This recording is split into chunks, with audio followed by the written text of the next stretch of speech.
Hey, it's me, Destin. Welcome to Smarter Everyday 2. This is the main channel. And the cool thing about Smarter Everyday 2 is you can just kind of lean back and let this play in the background while you're doing whatever it is you're doing, and you can learn stuff. Maybe cue into the video every once in a while, see what's going on. Because today we're gonna look at a lot of footage from the MVP Disc Sports facility up in Marlette, Michigan. Brad and Chad Richardson invited me up. They said, hey, we'll sponsor a video. What do you want to do? And I asked if I could go to their manufacturing facility and see how they manufacture disc golf discs, and they were down for it, and like it ended up being a really cool thing. One thing I'm learning about Brad and Chad is they do a lot for the disc golf community. Like, they are well respected. People know about them. They talk about the brothers, they call them, and it's just really cool. And I knew the moment I walked in Chad's office and saw the rocket on the wall, the Saturn V, he had a Falcon Heavy poster, and it's just, I was like, man, these are my people. I love disc golf. A lot of people have asked about me playing disc golf. I've been playing for years. My buddy Steve-O taught me how to do it. I remember the first time I approached a tree that had a sign on it that said Mando, and I was like, what does that mean? Mandatory. You have to throw to one side of the tree or the other. I was like, that's interesting. This is a thing, isn't it? And so we started playing years ago in North Alabama. There's a ton of disc golf courses, and they're really good. If you ever get a chance to come to North Alabama and play, Huntsville is like a really big disc golf area. So yeah, I love it. It's fun, and I'm excited to share this stuff with you today. So let's go do a deep dive here into the manufacturing of disc golf discs at MVP Disc Sports up in Michigan. I hope you enjoy this. This is all the stuff that fell on the cutting room floor from the main channel video. If there's nothing proprietary in it, and Brad and Chad approved it, it's in this video, which is really, really cool. Let's get started. Let's go meet Brad and Chad. I got to MVP Disc Sports. Shelly let me in and took me to the brothers. So let's go see how this gets going. Hey, how's it going? Welcome to MVP. What's up, Brad? How's it going, Chad? Doing great. You guys doing all right? Very good, yes. So how far apart are you guys in age? 2 years. 2 years? Just about on the dot, or a couple weeks. He's older. I might look older, but Chad, you're the engineer. Yes. Yep. You're the business guy. I'm the operations director. I kind of oversee all functions of the company and try to, wherever needs the most attention is usually where I'm at. Okay. Man, this is a lot of product. So is it hard to run a manufacturing company in the middle of rural Michigan? Yes and no. The benefit is we're in an automotive state. Michigan's big 3, and so there's a lot of incredible talent with the manufacturing here. Yep, so that helps a lot. Ironically, a lot of our staff was kind of self-taught, self-learned, just through passion of the product. I would say the majority of our technicians were actually like trained on the job and learned that way. So Really? yeah. Yep. Many people coming here with very little experience, and they are now experts in their field, genuinely. Okay, that's amazing. Okay, Yeah. I see. Take a pit down. Oh yeah. There's an interesting story. Forklift, collision avoidance. Yeah, okay. That's a laser sensor. So what happened is one thing we oversaw, this opening is shorter than that opening. So when during construction a forklift was going through here, thought they were clear. We had one bump. Smashed right into here. So we engineered this solution here. It's got a little alarm on it. This is what happens when you have robot programmers and we give them the keys to do whatever they want. Okay. They have a lot of fun building stuff like that. Yeah. Okay. You want to hear how it works? It's a 2D laser scanner, so it's a 2D plane. Yeah. And it's also distance. So It's like a proximity at sensor? a distance, it gives you a lighter warning. Let's just And then as you say- get closer, it gives you more aggressive. So you hear that little beep there? Yeah. That's kind of letting you know, like, You're close. You know, you're getting close here. You get closer and closer.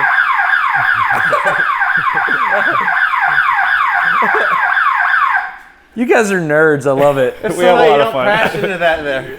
Yeah, I love it. We have this gigantic company, and we're going to stop and talk about the forklift collision avoidance device. All right. I now like for you. the first one I like you guys. Yeah. So you still get involved in like the minutia, like the little stuff. Oh yeah. Oh, yeah. Of course, all All the the fine details detail. matter. Yep. Go ahead. Oh, you got a Saturn V on the wall. Oh yeah, of course. Rocket Leave it nerd. open for George. First run there, and the one next to is our 10-year anniversary. So this is the first run. That's the first disc you made, Yep. Yep. and that's the 10-year anniversary. And you did that when you were in high school. I was a senior high school. You were just starting college. Just starting college. Yep. It was just kind of more of like a hobby because we went to school for a number of years. I went for 5 years or so. So it was like college during the week. Then we would go home and pack orders, stamp discs. Yeah, Brad and I did this, us two, for what, 5 years before we got our first employee, 4 or 5. Yeah, well, 4 or 5 years doing everything. grinding the bar. Slinging discs. Yep. I see you got the Falcon 9. Oh there, yeah, yep. Saturn 5 there. Oh look, you got you got my Eclipse photo. Thank you very Incredible much. video. I got one. Very inspiring. I still got to hang Very it, but I inspiring. do got one too. You've got one as well? Yeah. That's awesome. What do we have back here? Is this your patent? Yep. Yep. Okay, so this is the patent for the overmold on the disc, right? Yep. Correct. So basically you take, if I understand correctly. Here's a sneak peek. Oh, okay. That's the center part without an overmold. Okay, so this is the center of the disc. And We call that the core, essentially. That's the core. called the core. And then this is is it like a heavier plastic Yes, on it's the a denser material. Yep, we use a combination of plastics and weight fillers to make it denser in the overmold. And so the idea is the rotational moment of inertia, the further out, so it's like mr square is the equation, right? Yep. So the further out you can get the weight, the higher the moment of inertia, and then the more, I don't know what you want to call Angular it. momentum. Yeah, the more rotational. stabilizing you can, forces. Yep. If you throw a disc with no rotation, it just flips end over end. Ultimately, it's a gyroscopic aerofoil. Is really what it is if you break it down in simplest terms. So if you increase that angular momentum, you're increasing the stability. So if I had to guess, I would say you've done a lot of research into how dense you can make that outer ring. That's our job, pushing those limits to increase that, and we're never stopping that. That is our entire goal. Increase that MOI, and of course other things like increasing the grip and durability, other things players look for, of course. So have you? I know you have. There's no way you haven't done this. Have you put metal powders on the, like tungsten powder on the outside edge? We have done some experimentation with metal fillers. Because we're exceeding our current weight filler limit, because we're pushing the limits on how much we can remove from the center. Our current weight filler is not enough, so we're working on technology that's going to be exceeding even what we sell today right now. Really? So it's in the works. Yeah. Okay. So core is the term. Yep. And then this is the overmold, and then you Go through some secondary processes, which we'll show you. Okay, and then you print. Stamp it. Yep. Oh, that's the Eclipse. Yep. That's our glow in the dark. That centerpiece glows. I have this one. You sent me one. You have of similar, these. I think. Oh, maybe you probably had that one. Maybe it's not this year's, but it was one. The total Eclipse. That's our stock. You have this one. I have the putter. You have that one. Yeah, I do. That's the total Eclipse. That's a good one. Yeah. Commemorative edition. It has 2 different color glows, one in the overmold, one in the core. It is an insanely bright glow. It is. Okay. The market for the longest time, when you threw a disc, the whole idea was you want to play at night, and you throw it, and you were kind of like having a panic attack, like because that glow was very low. We decided to just maximize the glow as far as possible. So we've gotten complaints that it ruined your night vision because it's too bright. That's when you know you yeah. When I your played goal. with it, I was like, I need a Geiger counter or something. It's amazing. Okay, so this is your injection mold technology that I'm sure I'm going to see later. Yep. Electric.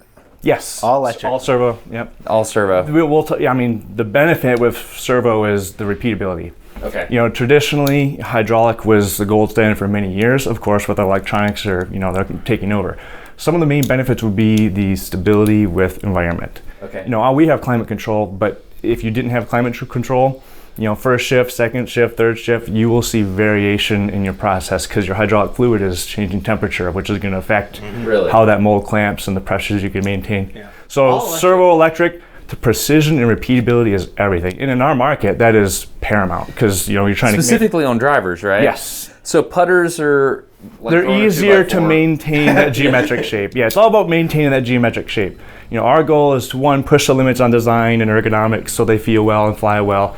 But the hardest part is to make them the same every single time, which is, in the injection molding world, yeah, you have warp and you have things you have to look for, but discs are pretty challenging. They look pretty simple geometrically, but injecting that plastic, because, for example, the Wave is a popular distance driver, you're injecting through a very thin flight plate, but if you look, the cross section here is very large.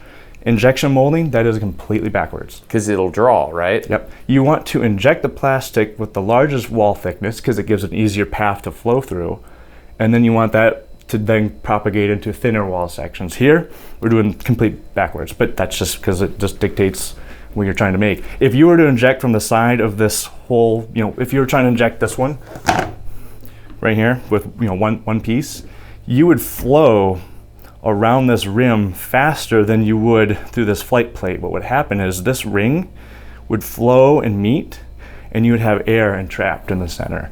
So it's all about getting gas out of the mold. The passive leaks, so you have to vent in certain locations. Yes. Venting is very important. Gate location where you start, and then of course where you're ending, where you want your vents. What's the difference in a gate and a vent and an injection mold? So it starts at the gate, and you got your machine, you got your nozzle. Your gate or sprue, depending on your mold configuration, starts usually at a sprue for us. The sprue will then travel through a runner, and that runner will then go to the gate. The gate is where it's interfacing with your actual part. Okay. And that's where the plastic starts entering your part. From there, knowing where your material flows, which are software that you can do to simulate that, and that's where you can see where's your concentration of gas that's going to be exiting. And you might have to open up those vents depending on how fast you're injecting, what your parameters are. So it's all about getting the air out of it. The vents are very thin, right? Very thin. 0.010 of an inch kind of thing. Yeah. So a couple of clues here. But I want to clarify. You go ahead. Tell me what's wrong with that, and I'll explain why it's not wrong. But we're doing something very unconventional when it comes to venting here. Okay, so you're venting in the middle? You're venting around the edge. Yeah. Okay, yes. But if you notice, there's something in the industry called flash. Yes. That is a very bad term. Yeah, flash. It means you vented too much. Flash means you are doing something majorly wrong. That's the bad term in injection molding. Because of course, if you've got flash, which this appears to be, but I'll explain what's going on here. So that in injection molding traditionally is severely wrong. You're doing something terribly wrong. Like you do not, of course, no one wants that. So let me slow it down a little bit. So we're injecting here. Yep, so we're injecting here. In this case, I'm injecting here, it flows around. And we sometimes can inject through both sides. We can turn that on and off. Right now we're doing one side, and then it dumps out here. So the flash is, as you're flowing through, it leaks basically. Yes. The mold leaks. But this is actually not flash. This is a feature we're put in. It's very unconventional, but it's something that opens up some processes, which we'll get into. I'll explain in detail. But ultimately, we're adding that feature to the mold. This right here? Yes, we're adding that. I call it a trim groove. Okay. I put a groove in the mold. And the reason why, traditionally, is you want to just cut the gate. That's the goal. You want to mold that part. You don't want any flash, and just nip the gate. That's easy. That's one-on-one. That's ultimately what I recommend you do. This is different, and over the evolution of overmolding, we have found to make that as smooth as possible, because again, you want it to feel good in your hand ergonomically. It's easier since we're a circle. I have built a trimmer that cuts the gates, but the problem with the gates, they were still leaving a little bit of witness mark that we weren't really happy with. So I've modified the thickness of the gate, made them a little thinner, but even further, adding that trim groove.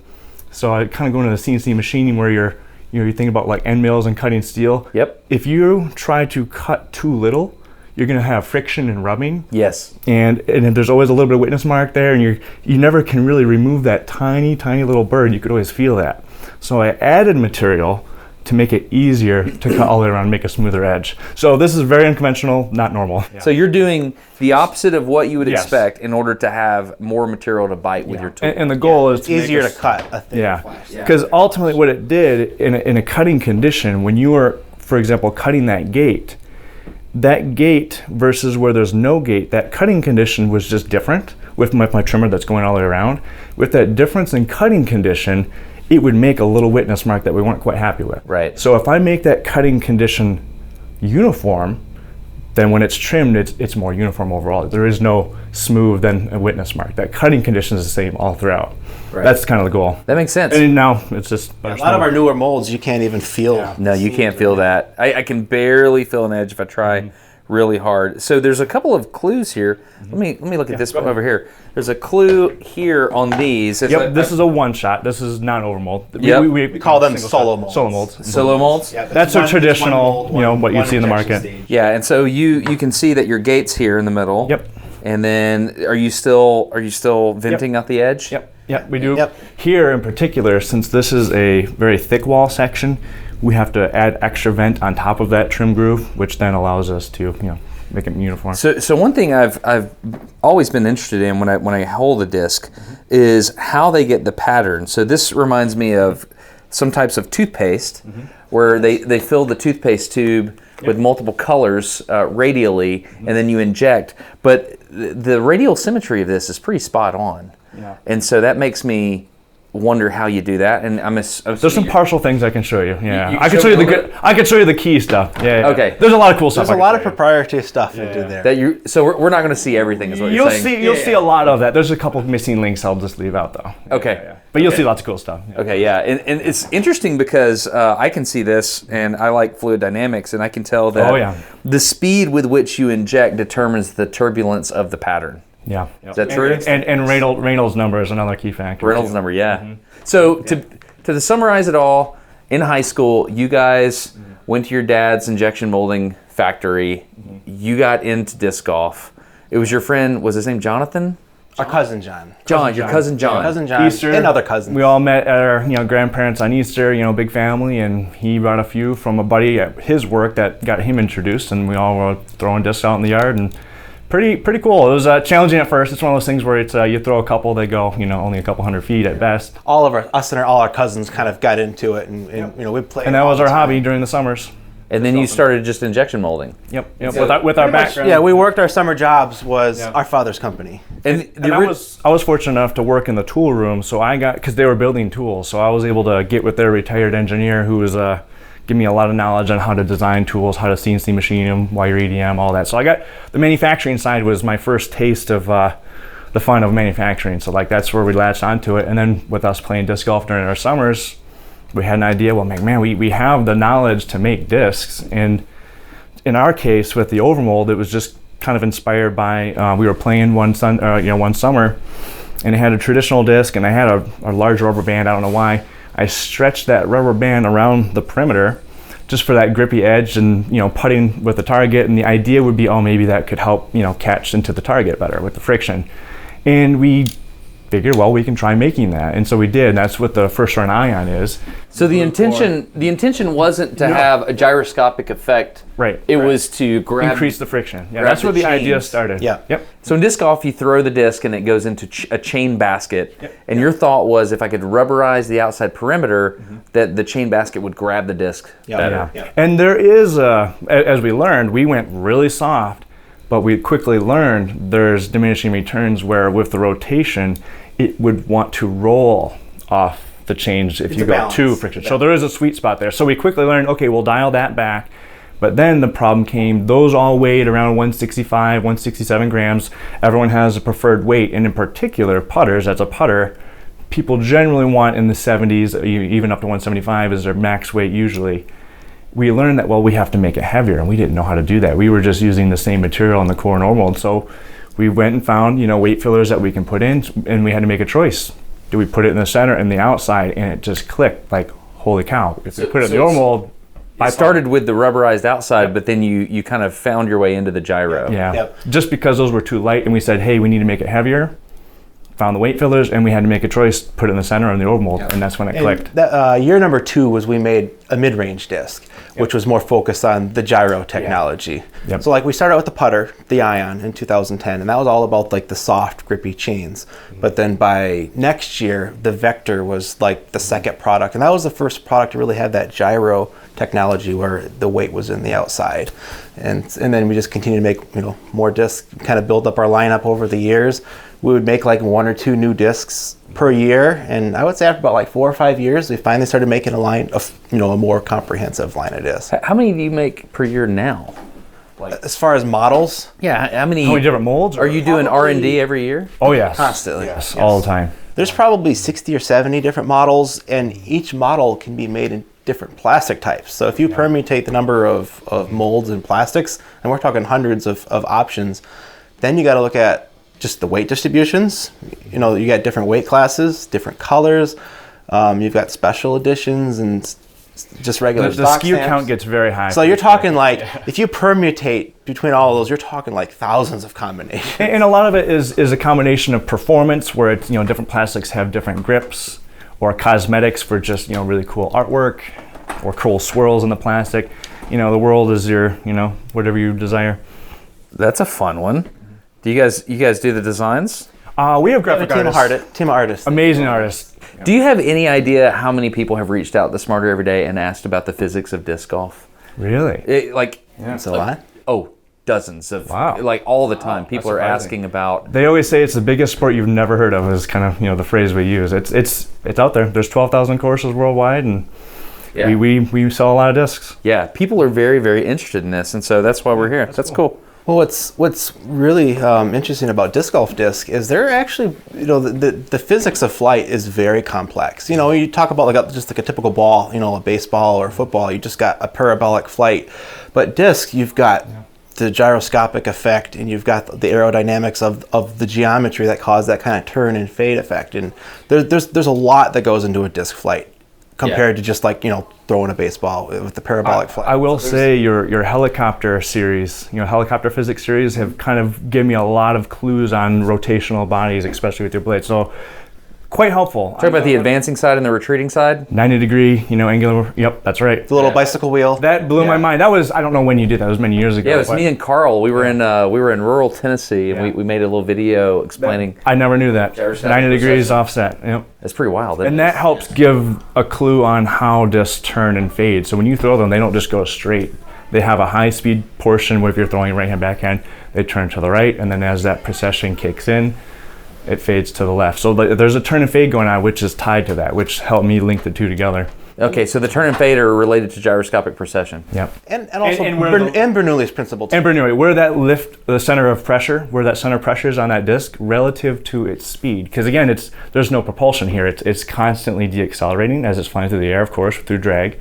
Yeah. So that center of pressure keep going. I totally knew all of this. I'm not learning at all. Keep going. I was going to say, I want you to dive into this, of course.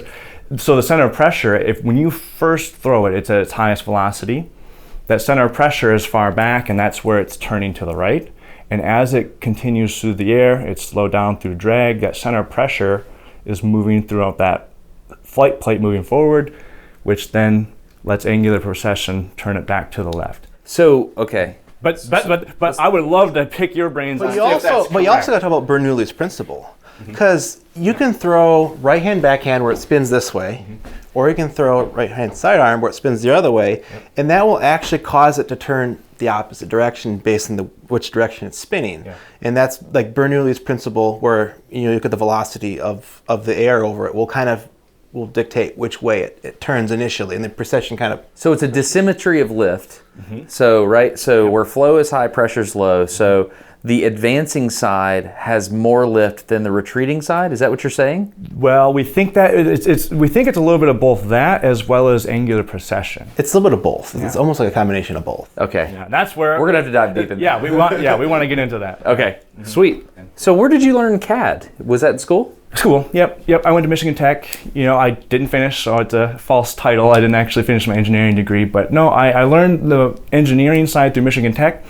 We started running our business. I was building the molds, building the machines.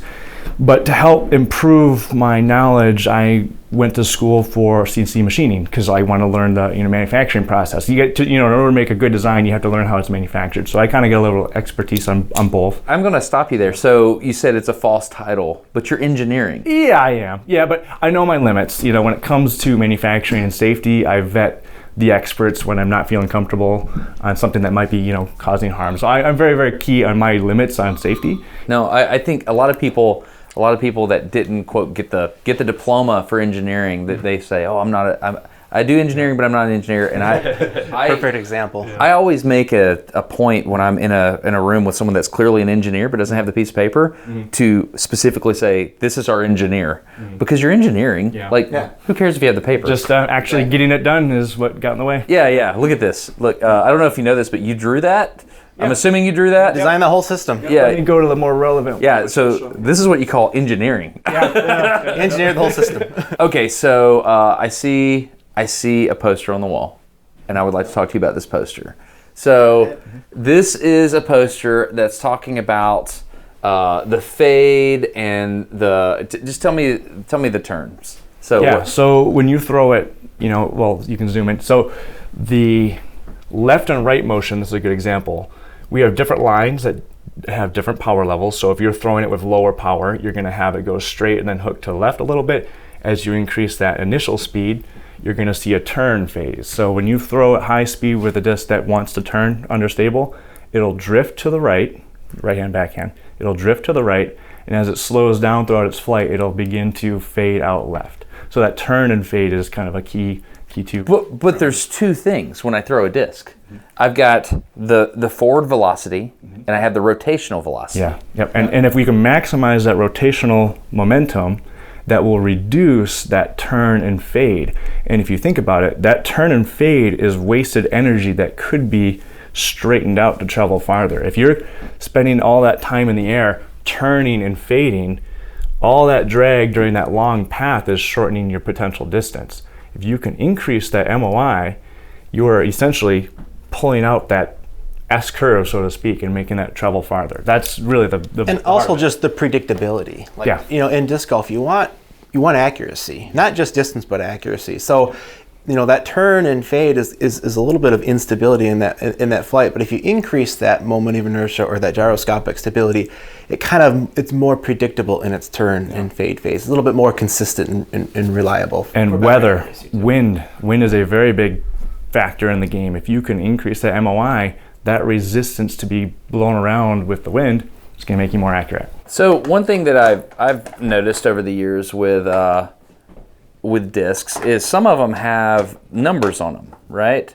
Do you print the numbers on the discs? There's a history with that. We don't like flight numbers that much. Why? They're good, but there's a reason why we say we don't like them. Initially, because 4 numbers is just not enough information to really give you the full picture of how a disc flies. Now, the truth is, it does give you, at a glance, a good idea. A good reference point. It's a good starting point, but we don't. When we first started, we wanted to give more information to the customer. You know, when you're shopping through a pro shop and you're looking through discs, you're looking at a wall of discs, you have no idea. And you got 4 numbers. And they all fly very differently. All very uniquely. A flight path is a lot more information at a quick glance than 4 numbers. So you guys have developed this? We started with this flight path, and in particular, multiple power levels. You know, you would see one flight path, but again, everyone throws differently, harder, softer if you're a beginner versus advanced. So we started the multiple power levels. And then, of course, there's a lot of people who did want the original 4 numbers. So we include both now. Okay. Yeah. It was a number of years into it, just based on customer requests. We added the numbers just as a reference point and stability. Well, let me ask you this. If the gyro, like the outer rim, increasing the moment of inertia is your differentiator. See, I'm seeing right here on this disc, 171 grams. Mm-hmm. Why aren't you putting the rotational moment of inertia on here? We could. Technically, we could. I guess it comes down to manufacturing ease, but that isn't to say we couldn't do that in the future. That's a great idea. Interesting. But do you think it would tell you something?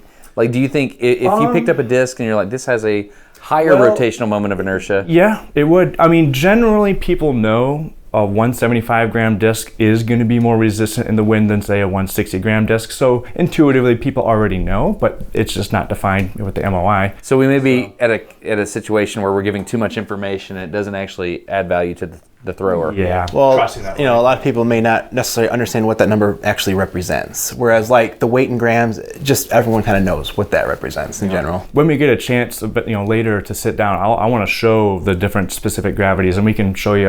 It'll spit out the MOI, so we can look at that later when we sit down. Sweet. Okay. Cool. Yeah. I call this the flight feather.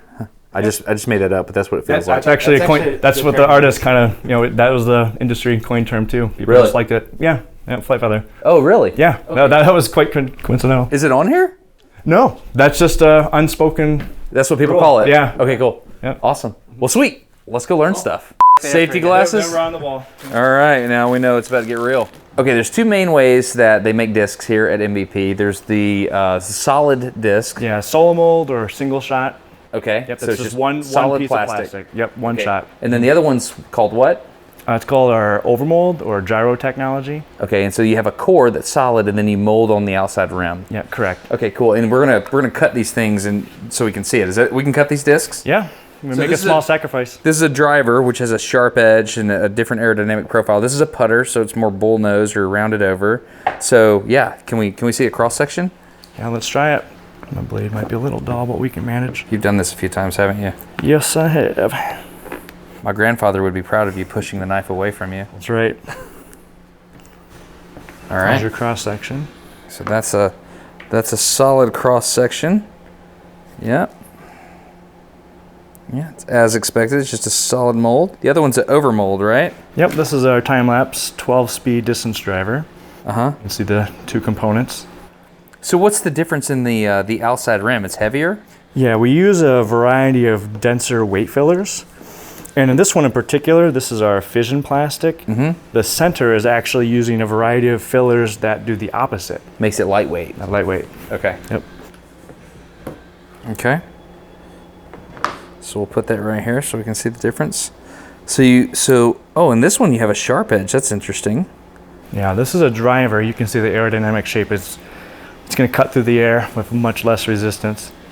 Okay. So this is a heavier plastic, this red stuff here. This is a lighter weight plastic, right? Yep. And this is a solid mold, a solo mold you call it? Yeah, solo mold. And so we're going to see what on the tour? We're going to see both? So you're going to see both processes. Now, this blue center core and this white solo mold are actually made with the same machine and same process because it's the same. Just different molds. Yeah. We're just lacking that portion where that overmold will be going on the next process on the next machine. Okay. So this is the manufacturing warehouse. Okay. So essentially these loading docks here, the raw materials come in, and the injection molding operations right down the building here. Most of our plastics are made in America, which is great. There's some European grades as well, but the vast majority of it is American-made plastics. This is Dominic, he's our lead process technician. What's up, Dominic? I'm Destin. How's it going, man? Good, nice to meet you. Yeah. And he's actually the original process technician we hired when we were starting to bring the process in-house, Nice. so he's gonna be a great one to talk to. He started from the ground up with manufacturing desks. Yeah, I got lucky. Yeah. He's actually one of the few he had a background in plastics. So like when we were getting started with our in-house injection molding, we relied on his expertise and a couple others. But over the years, as we built our team, he's helped train a lot of our additional. So were you involved in like injection molding in the area for the automotive industry? Yeah. Okay. So that's how you learned the trade. Yep. And then you moved over to this. Is a disc easier to injection mold than like a door handle? You would think so, but there's a lot of little nuances about the injection molding process when it comes to making discs, especially when it comes to obtaining the right geometry that you want. Okay. All right. We'll learn more about that, I'm sure. Yep. Yeah. Nice to meet you, Dom. Nice to Yeah. meet you. Yeah. Here we are getting to the production floor. If we want to actually we got some plastics gaylords right here. We can I take a see look the at. injection mold. I want to do that, but I'm not ready for that. Yeah, let's take a look at the plastic. So I'm actually not going to look at the injection molding machines because... We can take a look at the raw plastics. Okay. And here's a good one we can take a quick, easy look at. Clear plastic granules here. So is this for the core? Yep. This is essentially the virgin TPU plastic. Okay. Can I touch it? Yeah, go right ahead.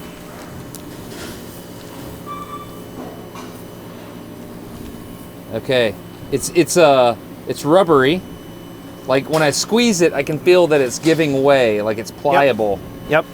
Yeah. Okay. What do you call these beads? The industry calls them resins. Uh-huh. I call them plastics. Pellets. Plastic pellets. Pellets? Yeah. Pellets is the term. Pellets is when it's a raw material, or if it's, which we'll get into our colorant, that has a lot of pigments and things like that. That's called a master batch. So what? Pellets, master batch.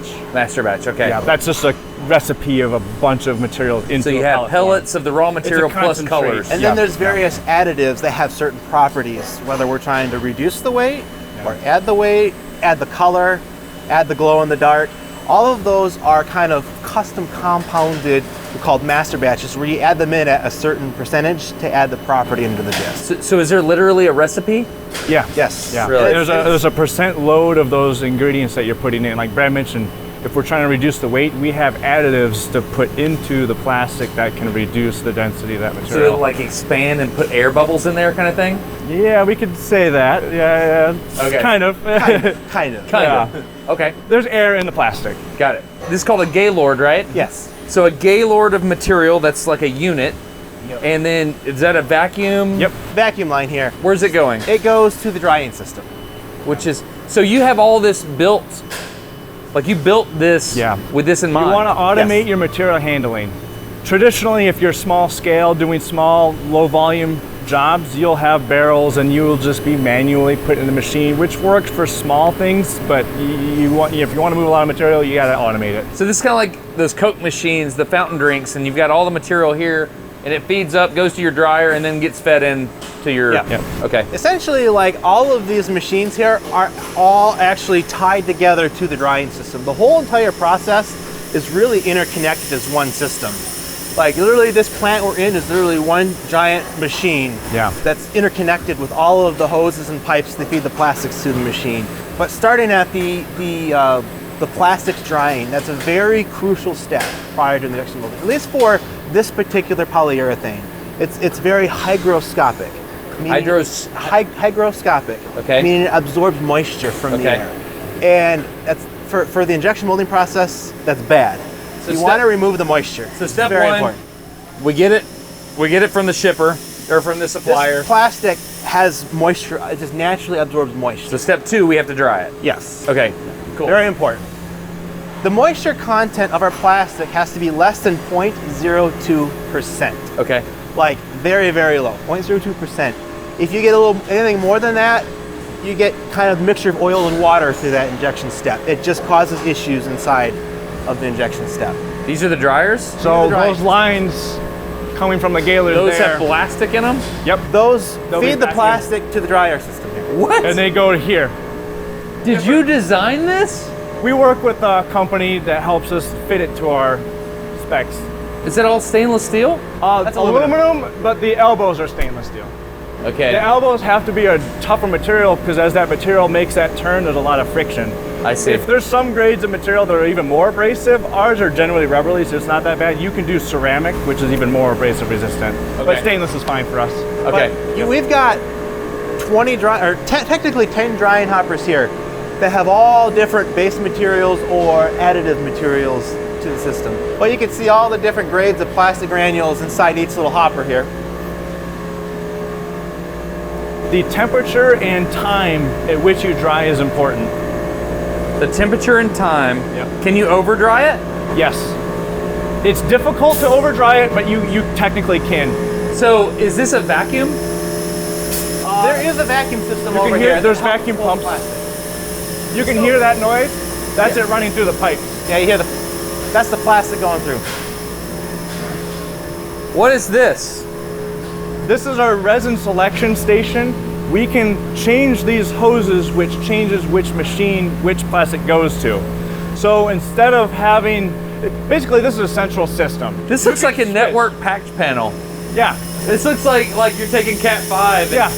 What's moving? Similar. So you can hear material. Which one is it? That's probably going to the drying hopper. I can't see which one. I can't see. Yeah. Okay. So the key is it allows us to switch which material. So for example, we have a soft version or a firm version. We can switch it and it goes to the machine automatically. Much easier than trying to redo a bunch of lines. Okay, yeah. Wow. What a neat part. That's a manifold. Yep. So you're bringing the material in here. Yep. So it goes through these lines to the dryers. They dry for a few hours, and then these lines here bring it to the manifold exchange here, where then. And you can trace that all the way up and over. You can see where they go to the machines. Yeah, right up in the roof. Goes up to each machine and down to each machine. Down to the machines. Okay, got it. Very cool. Yep. Very cool. This unit here is the actual drying unit. It's a little loud. It's a little loud, so we'll stay away from it. It's loud. Okay. What's going on in there is a desiccant wheel. It's they call it a regenerative desiccant wheel. So it's got a heating element that's burning off the moisture that the desiccant was absorbed from. So that wheel goes around. It's absorbing moisture on one side, and as that wheel goes around, it's a heating element that burns it off.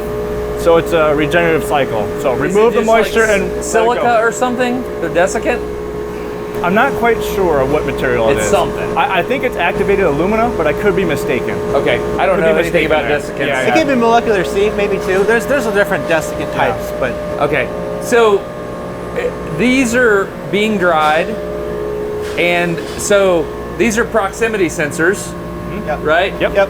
So as the plastic as plastic is conveyed to the machine by the vacuum line, the plastic will dip below, when it dips below that sensor, it reads there's no plastic. It'll automatically pull from those plastic boxes to bring more. This is our time variable. I hear something filling up, and I want to see what it is. We'll get a chance. I think we can see Okay, that. no, it's all good. Yeah, this is our time variable. What do you mean? So based on how much we're consuming at any given time, how much of that material is being used, if we raise this, it will increase its dry time because it starts from the top, and as it's taken away from the bottom, gives you how much time it's exposed to the dryer. So that is our time. It's almost like a adjustment. grain bin. Yes. Exactly. Yes. It's a grain bin. Yes. So on the grain bin video, we talked about you put the beans in there, you blow from the bottom. Yep. Are you blowing air? Yeah. There's That hot system air. right there. So right here, Yeah. That's air? that's going into, it's just like a grain bin, exactly Well, like it starts right over here. Yeah. This system here. So that's a dryer. Yep. It's blowing the hot air through each system. And it's going back to it. So it's a closed loop. Yes. Yeah. Got it. Yep. And in particular, what's also interesting, this is not always necessary for injection molding, but like Brad mentioned, we have to be very low moisture content. After it leaves the dryer, the time from going to the dryer to the machine is only a few seconds, but during that travel time through those lines have to be dried as well. No moisture. It's another dryer. No moisture even just during the transit time. That's not normal. You don't normally have to do that, but if the material's sensitive enough, we have to dry during that transit time. Wow. So it's another pressurized So there's dryer. a separate piece That of one equipment there. here. So that one just goes to the convey line. That would be common in a medical grade scenario. Medical grade usually has that. Where are the valves that are controlling the... The valves are... Well, so when I heard that click, I can see a hose moving right there. These little here. Those- These have the valves here. These are valves? Yep, that's Receive- they're that's called your cylinder receivers. valve, right? Receiver, yeah. That opens the vacuum line, which starts pulling the plastic. Oh, okay. And that's all automated with level sensors on the machine. So you're not actually throwing a valve in the presence of the plastic, you're just throwing a valve in the presence of a vacuum that pulls the plastic. When the machine has hoppers, see that level sensor? That level sensor is our demand. So as the machine consumes plastic, if it gets below that level sensor, it will fire that demand to bring more material. So where's the master controller for this whole Right over here. setup? I love how they Here. both know the whole system. That's the master controller right there. Press 1, loader 1, press 1, loader 2. There's different device IDs. Press 15, loader 1. Every machine's got a couple different loaders to bring different materials depending on the, what source. So what is this right here? These are vacuum pumps. Okay. These add vacuum to the line, essentially. So when plastic needs to travel from the hoppers to the machines, or from the plastic boxes to the drying hoppers, whatever particular receiving unit initiates that vacuum line, and that vacuum sucks the plastic from one destination to another. So you move things with vacuum instead of forced air. Yes. So is the air on the back side of the vacuum, is it dried air? Yes. And that's where this particular piece of equipment is very important. Yeah. Essentially, this is positive pressuring the air line with dry air. It's pushing dry air through the whole system so that when that vacuum turns on and the plastic is going through that particular environment, it's as little moisture as possible. It's not necessarily zero moisture, but we want to get near zero as possible when it comes to moisture. So that's the negative pressure side, that's the positive pressure side of any pipe that's flowing plastic. So I can see a lot of grindings. Like Yes. you guys do a lot of grinding. We'll talk about that later, I'm sure. Yes. Okay, cool. Recycling's key for sustainability. Okay, cool. Core? This way? Yeah. So this is an injection mold. Yeah. Oh, cool. You have a counter built into the... Yep. That's key for maintenance. Got it. When you hit certain cycles, it's good to break them down and clean them out and re-grease them. That's a longer dwell time than I was expecting. Yes, discs have a long cooling cycle, and a lot of that's the material choice. Commodity grades like ABS, polypropylene, very common parts are stiff and easy to cool. So for example, our robot is really key. If we were to open our door and pull them out by hand, which is how we started, if you mishandle it just briefly, it'll be warped because it's so soft and gummy. It's not crystalline. Yeah, how long did it take before you had an automated part removal system like that? Well, we've been molding discs for a long time. We've only just recently automated our factory, I say about 3 years. We've got 27 robots. So it was about 3 years of really intense engineering with me and my team. Really? Yeah. So this is the injection mold, right? Yep. And this is Dominic again. Dominic's the guy that all the like how to do stuff, how to create the things, right? Yep. So the mold itself is a large piece of metal. You have two faces, and we have this picker here that it's a Cartesian type thing. So we have a cavity in there, and we're injecting plastic, right? Correct. It takes, on this process, just over 5 seconds for the plastic to fill the cavity. After that, there's about 30 seconds worth of cooling in the mold. And that will set the plastic up enough for it to be able to demold and for the part picker to grab it. And so are you flowing water through the metal part of the mold to cool it down? Yes, we are. If you look on the bottom, we have 2 water circuits on each half. Yep. Cool water goes in and the warmer water comes out. We regulate the flow on that, so we have a turbulent flow. Yep. Better heat exchange, just like a rocket nozzle. Exactly. Yeah. You go too fast, you're gonna get laminar, and you're not gonna pull as much heat out of there. Yeah, so this is the rare case where laminar flow is not as awesome as turbulent flow. I concede this. Yeah. So cycle time is money, right? Absolutely. So what types of things can you do to decrease the cycle time? Things that you can do to decrease cycle time would be your mold open speeds, your fill speeds. You can make sure your cool time is really lean, but it all comes down to part quality and our geometry. Those come first. So we need to make sure we're hitting our specs and the quality is good, and then we trim around the edges to see how fast we can do that. I see. Tell me about this right here. So that's a pink part. Yep. All right, and I'm seeing red color here. Yep, that is a translucent colorant that we add at a very low letdown, and that creates the nice vibrant pink see-through color. I believe we run that at like maybe 0.5%. So when you put the TPU beads in here, are you heating it up, or is this a screw auger type heating method? This is a reciprocating screw. Now we have barrel heats on this, but most of the heat that melts the plastic is created by the screw pushing the plastic into the barrel itself. Friction.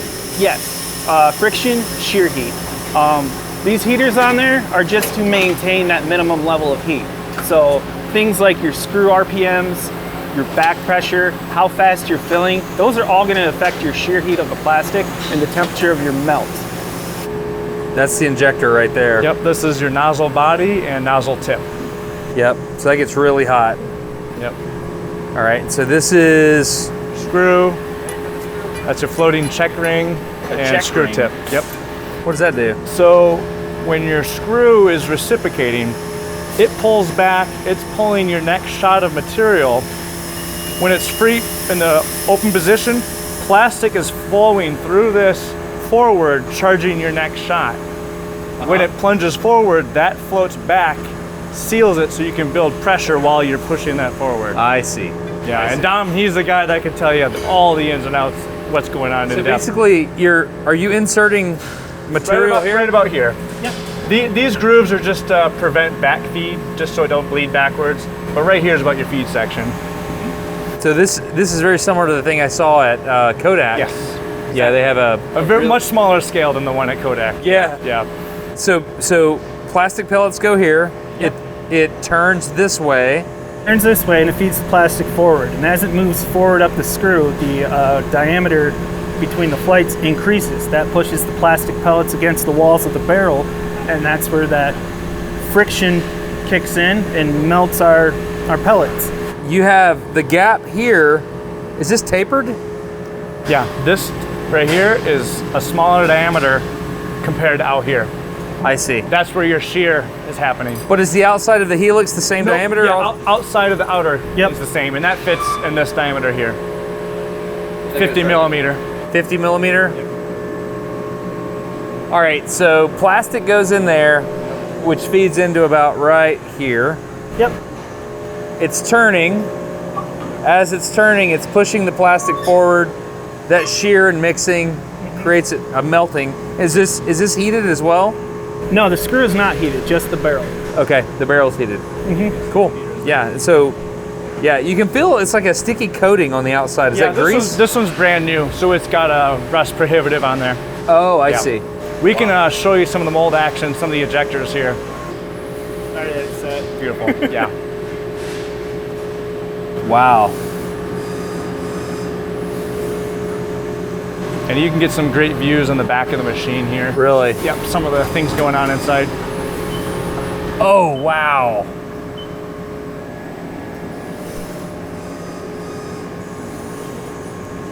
That's called a toggle clamp. You can see those toggles that lock up. Yeah? It makes the machine much more efficient. Really? That way you're not holding, an old hydraulic machine, you have a hydraulic ram that has to hold that pressure the whole cycle. Here we can mechanically lock up and it's free energy from that point. You're mechanically locked up rather than using all that electricity holding the clamp shut. So it's it's like an over-center toggle? Yep. Is there anything else you should point out now? So what Dom showed you over there was a big jar of red. That's used for when we want a uniform color. That's for our watermelon disc, that red watermelon color. When we want our swirls, to answer your question, we start with this. This is a 24 hopper color feeder. Is this something you can buy off the industry, or you made this? I made that, yeah. Well, I designed the mechanics.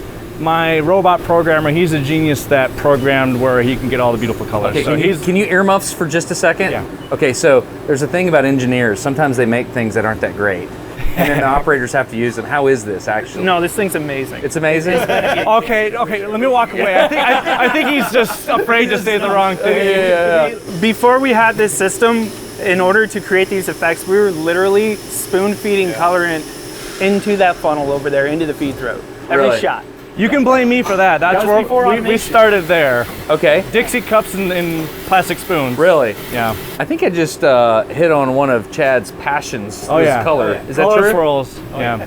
Because as disc golfers, that's what we want. We want to throw something and find it in the weeds, so you can make it bright and multicolor. With our automotive background, this is how you get fired. If you were to ever introduce multiple colors into a machine, you're destroying uniformity in color. Our goal is to undo all of that and make multiple colors. Oh, that's fun. Well, a caveat to that though, discs are very specific when it comes to the dimensions. As we talked about, the dimensions, the dome, and the shape of that geometry impact the flight. And we're talking to the fractions of a millimeter, 10th of a millimeter, 15th of a millimeter, will make a very different disc. So you have to have a very stable, consistent base material and process. But we're trying to add instability with the color. So it's like you have to add stability with the TPU injection process, but the color is being introduced in a way to try to introduce that instability. So there's a tension there, yeah. It's a very healthy balance of trying to make it fly very true and consistent to its intended geometry, but also get that swirl effect. And like kind of the way that we dose the colors is the way we try to achieve that. That's awesome. Okay, so as we move into this next section of the video, we're gonna start actually injection molding the parts. And that means we're gonna inject liquid plastic into a cavity and then pull it out. And the thing that I find most fascinating about this is the pressures that you're using to inject it, the amount of time it takes for it to solidify, and how that affects the geometry of the part with the thermal expansion and coefficient that happens with any material. So as we start talking about all this stuff, you're gonna realize there's all these knobs that can be turned, like dwell time, the pressure that you're pushing under, how long do we cool it? Do we cool it too much? All this stuff is about to become clear, and it's fascinating how many knobs they have to turn to dial these molds in. So I think you'll enjoy this too. Hey, what's your name, man? Joey. Joey, I'm Destin, man. Nice to meet you. What are you doing, Joey? We're having an issue with bubbles right now. Yeah? So I'm trying to address the water situation. Can you show me the bubble? Yeah, for sure. Yeah. There's lots of different things that can cause bubbles. A lot of it boils down to your injection speeds. Too fast of a fill can create voids. Really? Yeah. And then right now what I think we're dealing with is a water issue. I checked the water first, and we're not getting proper flow to the mold itself. Feed throat water is kind of elevated. Feed throat water. What does that mean? So that's the water that goes to the actual barrel itself to cool your material that's feeding into the screw. Okay. The water that's going in the material itself. I can show you. Yeah, show me, please. So this is our chiller here. This is what feeds the water into this system. We have a manifold system here. Yeah. These are going straight to your mold. So they're cold? So that's what's cooling the mold itself. Yep, red is return, this is the feed. Okay, got it. We control the flow of the water on the return with these flow meters, and that helps us maintain our ideal Reynolds number for turbulent flow. Your Reynolds number, okay. Yep. So you want high flow, I'm assuming. A regulated flow. We want to regulate it. We don't want we want a consistent flow. So you're thinking the flow rate of that water created that bubble. Is that what you're saying? Yeah. Why? Well, if something's off with your water flow, it's going to change the temperature of your mold in a certain spot. So if one of those circuits isn't optimal, you create a hot spot in the mold, which thermal expansion of the metal, the gas is not going to escape as well through the vent. It's all about mold flow analysis. Yeah. That's what's happening. Who designed the mold flow here? That'd be Chad. The Chad? Yep. Okay, so it's Chad's fault, is what we're saying. Absolutely. Yeah. Uh-oh. I'm sorry I can't hear you. I'm under the bus. So when you're troubleshooting a bubble, your culprits are moisture, the pressure that you're injecting under. What else? Vent size. In our case, we like to have a fair bit larger than average vent, and that's why we have to trim. Just again, our material is very gassy, very particular with the geometry. It goes back to, as you can see, we're injecting through a very thin flight plate. You have to travel a long distance and fill a large cavity of plastic. We have to go fast to get through that thin flight plate because you're losing heat, but you're going so fast that when you hit that large cavity, that's when the plastic opens up, you can get gas and trapped. So you want to go fast, but when you get to the end, you're going to have gas that wants to get stuck. So are you, if I'm looking at this is the core, right? Yeah. So if I'm looking at this core and I'm thinking about the sprue side of the mold here, and I'm thinking about the back side of the mold here, so I want to keep the mold on the outside warm. I want to keep the ring warm. You want to keep, the heat is with speed. The faster you go, that plastic is going to keep that heat so it can keep flowing. If you go too slow, that mold is going to rob heat away. So you want to go fast to keep that heat. That way you can flow. You got to get through. You want to get through it fast. You don't want the material to cool off the mold. No, you don't want the mold to cool off the material. Yes. Okay, that makes sense. Cool. And in our case, geometrically, it's tough. We like to have that extra capacity, the ability to ramp up quickly. Because disc golf can have those moments, those explosive moments where you got to ramp up really quickly. Why? An example that we went through in 2021, James Conrad shot out, hit the greatest shot in disc golf history. It was the final hole of You'll have the to World put the clip in your Championship. video. You definitely got to get the clip in. Okay, this. tell me about it. What happened? So, Paul Macbeth and James Conrad were kind of neck and neck on day 5 of the World Championships, 5-day event, and he was behind by 1 stroke. And on this particular hole, he was in a situation where he had to make a shot 250 feet out to tie. And he just had to make it. And everybody knew, like, based on the circumstances, he had to make it. And so he ran it, and he just absolutely nailed it from 250 feet away. Really? He tied the round, and then he went on to the playoff hole, and then he won that particular hole, won the World Championships. He's got a lot of space out there to the left. We'll see how aggressive of an angle he puts on this, or if he keeps it more neutral and just lets the disc drag over. He's using that envy again, so it's a putter.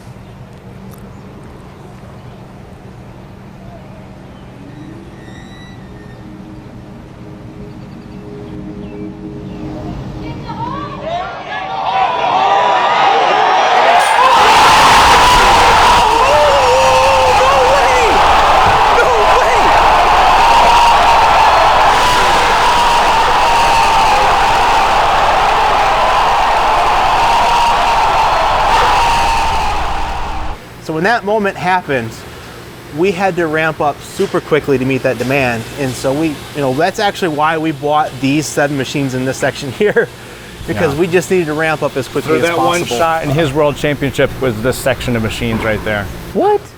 What? Like what? People just started loving disc golf because of that? Well, it's just such a memorable moment in disc golf that there was just the demand for that particular product in that particular era. Oh, he hit it with one of your discs. Yes. He just recently switched to our brand, and it was his first year playing with us, and he wins World in a spectacular way. You're a world champion, James.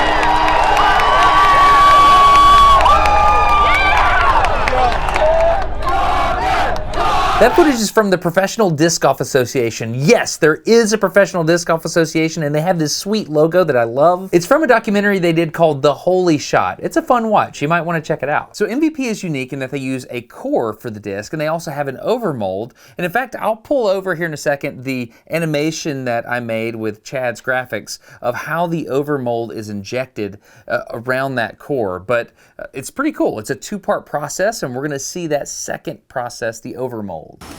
What's up, dude? I'm Destin. I'm Sean. Sean? Yep. What's up, man? All right, so what do you have here? I have one of our overmold bases where we take a core and then insert it and then create the little rubber rim on the outside.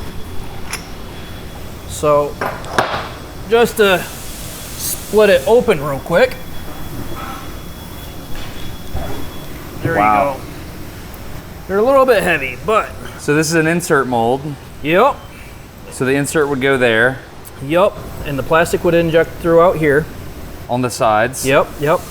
It comes in, whatever profile we put in, it fills in around the side here, get our perimeter. Then when it's done, it opens up, and these pins push the disc out. Those are the ejectors. Yep, the ejector pins. And so they're activated right now. So you'd have to compress that back.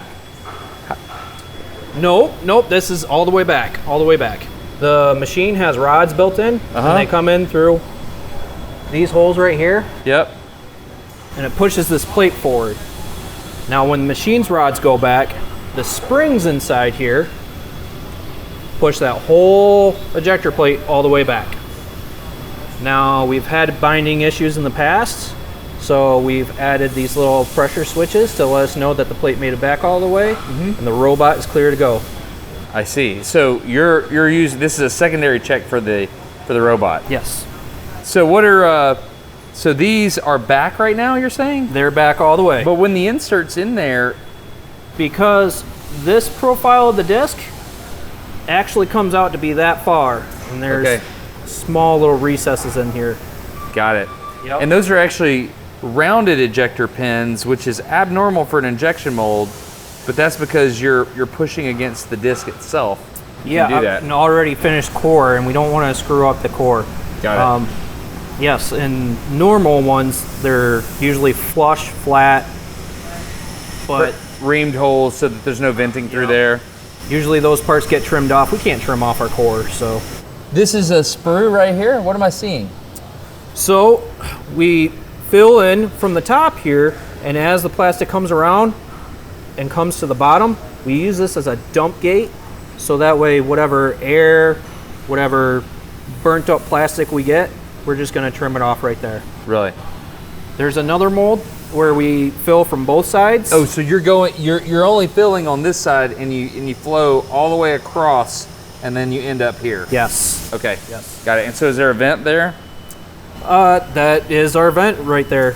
It makes a really bad runner, not cosmetically, want to keep, but we throw those out anyway. Trim it grind off. them up. Yep. Cool. So, what is this right here on this mold? okay, so this is our plugs here to control heats and our temperature sensors. And this controls a big manifold block on the inside, and I can tear that open for you. It's just one big empty box, and we fill that in full of plastic. How hard is it to open? Pretty easy. Yeah, let's do it. Yeah, okay. And so the mold itself have to stay hot Yep. so you can keep flowing. And that's not really a new thing. That's something like most automotive injection molding does. They have these manifold runner systems. And usually the goal with those, though, are to get rid of the trimmable waste. Did you work in the automotive industry before this? I did. I've actually been working with Brad and Chad for about 10 years. and they used to outsource these molding jobs to my plant over in Brown City. Oh, really? Yep. So over there, we did mostly automotive, but we did this on the side with Brad and Chad. So you were a mold maker? I was injection molding process technician. So I would make the processes and everything. And then later on down the line, I learned how to work on these molds. So you work with tool and die guys all the time? Oh yeah. Sometimes we do have issues where plastic will leak in behind this plate here. And you'll kind of see that we have a little bit of open space.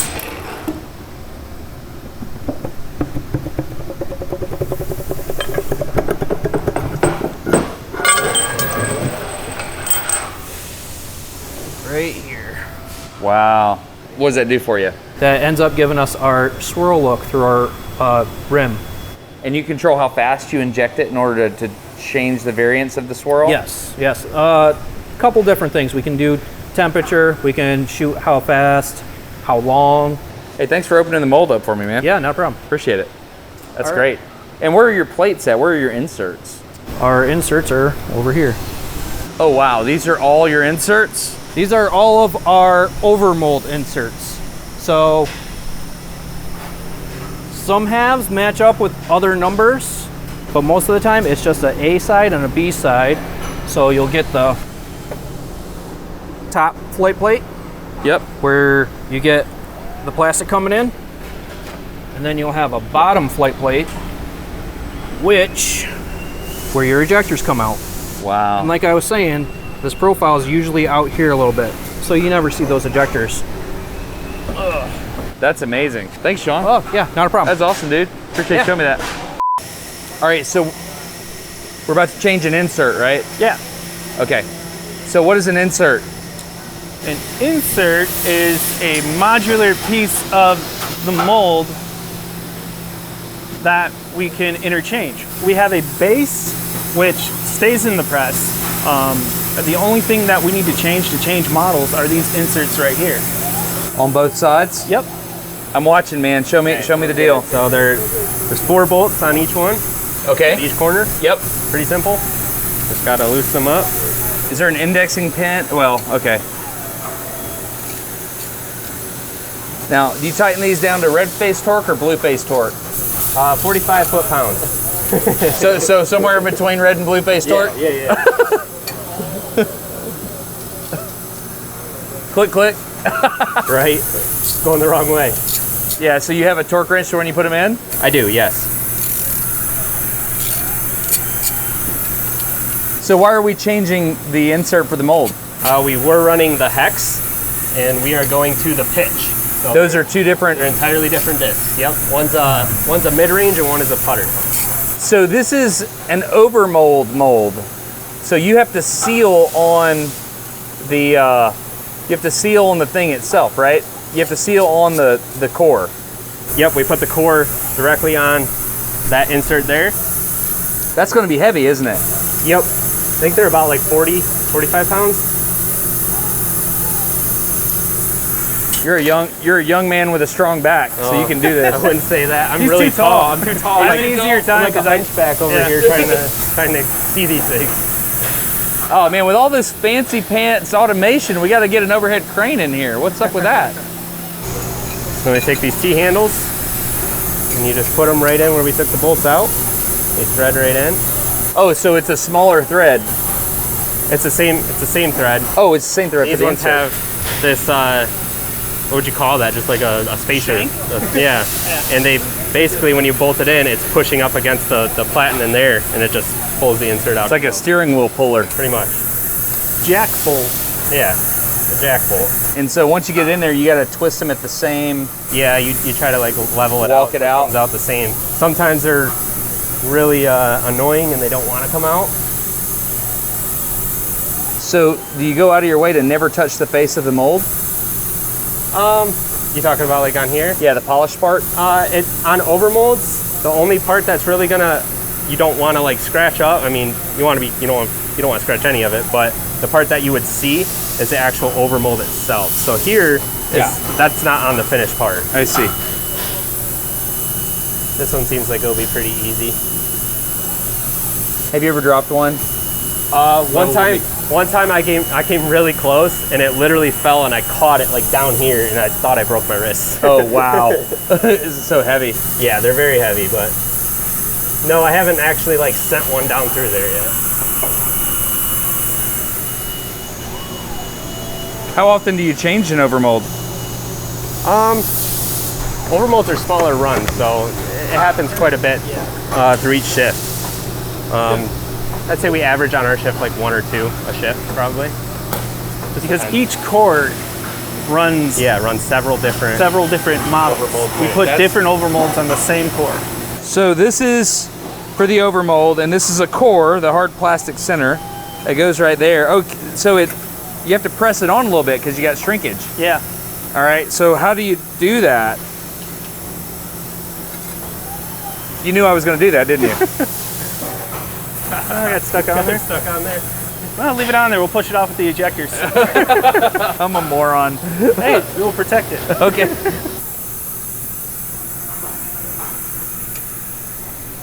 That was an easy one. Good. Yeah. So I noticed your molds have a counter built in, right here. The counter? Do you have to document how many hits these take? We don't. So it's more designed for the base. It's not for the insert. I see. So this is the hard part because you gotta get it up in here, level. This is the part where you can almost drop it easily. It's where it's nice being shorter. Yeah. All I gotta do is widen my stance a little bit. Can you give me a brass saber? Thank you. Brass because it's soft. Yep, it's not gonna affect this metal. It won't. Yeah. It's gonna be a fun one. Is that sarcasm? A little bit.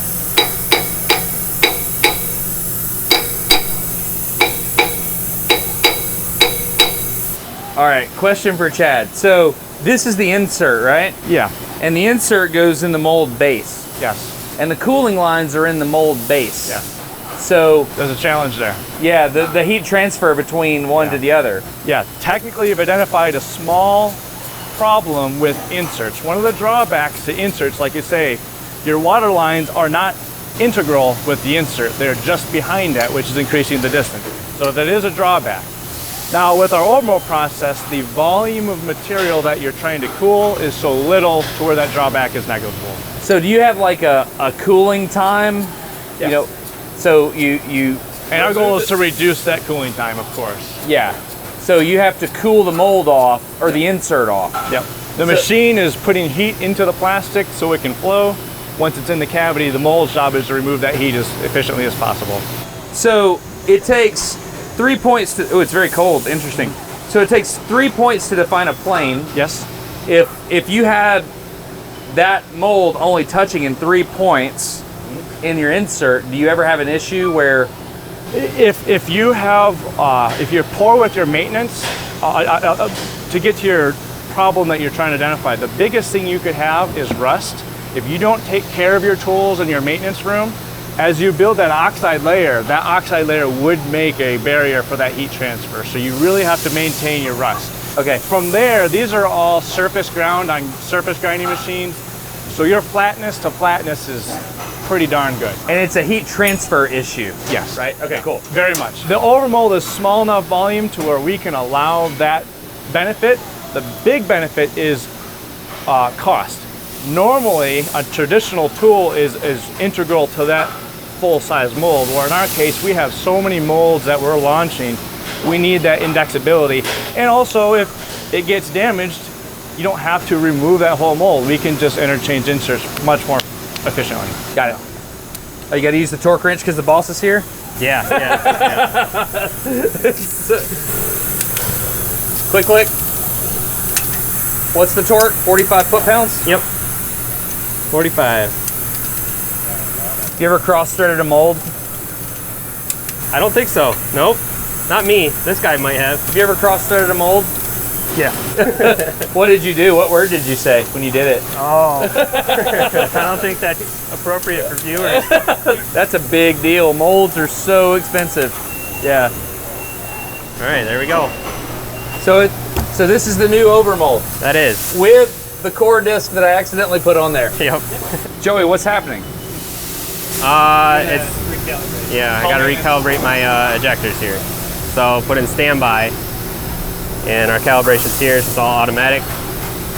You slowly watch the ejectors pop out. Now we're recalibrated for that to come out to the set point that we have it at. So do you have dreams in this machine's code?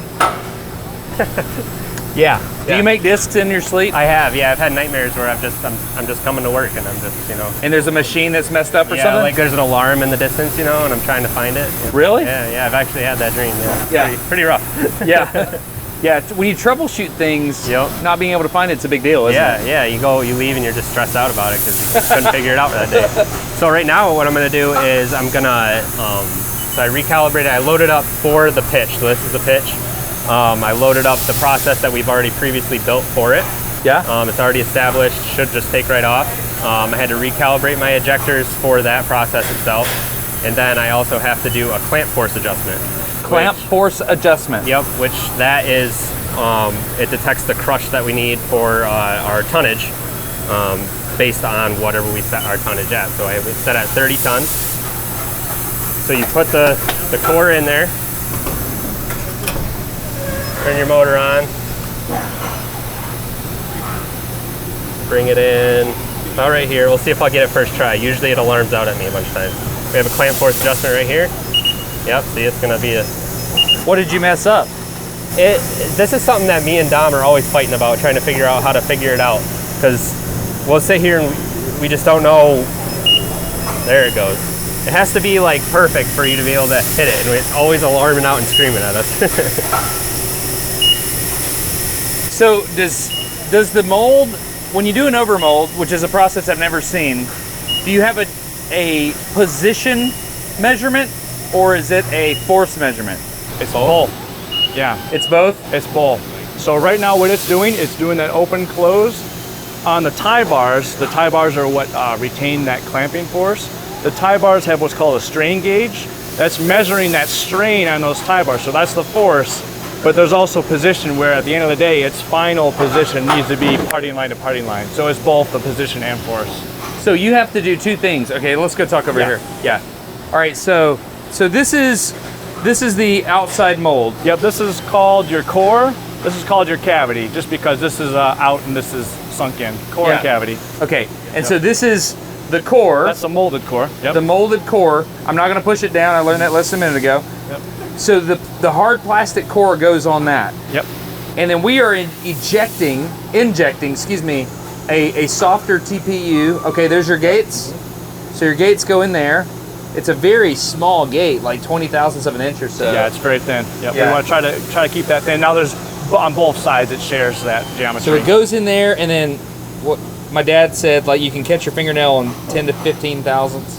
All right, so that goes in there, but in order for this to be gated, you have to compress this and this together. Correct. And interference, so when this is on here, and when that mold shuts, and when you're injecting plastic, we only want that plastic to flow where it's intended on the outer edge. The problem is you have such high pressures you're dealing with. Steel can handle the pressure. Plastic is a little bit more forgiving, of course. So we have to add, when this comes in and this top half is on top and compressed with the machine, there is an interference right on this edge all the way around, which bites onto it, actually crushes with an interference fit. So when it shuts, it's feeling that, and that's when it's finding its home on the parting line. It's feeling that resistance of that crush. So I'm going to clamp down here, and I have to compress the plastic enough where my steel will mate on both sides. Yep. But you have a window of too little. That plastic with its high pressure is going to want to bleed over, and it will flash over, and you'll feel that. It's not, you don't want that. But if you crush too much, then you're going to leave a witness mark. So there's a delicate balance of how much, and also how much depth and how much length to crush. So do you also design into the core side the ability to flex, the ability for the core to flex? The plastic is forgiving enough to where it is just going to squeeze into it. The machine will basically move that material. Got it. It'll move out of the way. Okay, cool. All right, so this is the overmold, what do you call it, cell? A cell, yeah, automated cell, overmold automated cell. Can you show me the whole cell? Yeah, so it starts here. This is the core that's molded on the other cell, the core cell. These are staged in boxes from the press, so they're staged here. The reason why we unbox them off the pallet is if we were doing different colors, we would break apart all the different colors. In this case, it's glow, so they're all the same. But ultimately, this is the safe entry zone, protected from the robot, so an operator will just put a few in. You notice how this curtain is blinking? Yeah, that blinking indicates that it knows you are there. So now that table, it assumes there's rotate. a human there. Yep, and so once I leave, once I'm done loading, you have to acknowledge you're done, and then it's all ready to go. The reason why we have so much here is, one, it makes it so we can load more, and you can walk away from the cell for several hours while it runs through them. But also, with 4 on this side and 4 on the other. Oh, does this whole thing rotate? Yes, it will. It runs through 1, 2, 3, 4, then rotates. That way we can shuffle our colors. In this case, they're all uniform, but a lot of times if it's not glow in the dark, all of our traditional colors, they're all different colors. When our customers order discs, they expect a wide variety of colors.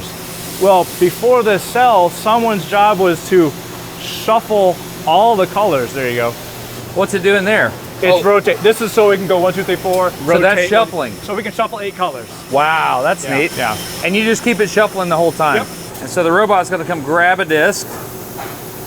That's a pretty wild end effector there. Oh yeah. Did you design the end effector? I did not. I partnered with. Did it spray something on there? It was so the discs are suction cups. Okay. And you'll get another shot where you can see it. The discs want to suction cup together. There's a small pneumatic cylinder that is knocking the disc below it in case it was suction cup. It doesn't always suction cup, but it just fires no matter what. So you'll watch on the next cycle when it does it. So we don't want to pick up 2 discs, so that cylinder is knocking off any that might have stuck to it.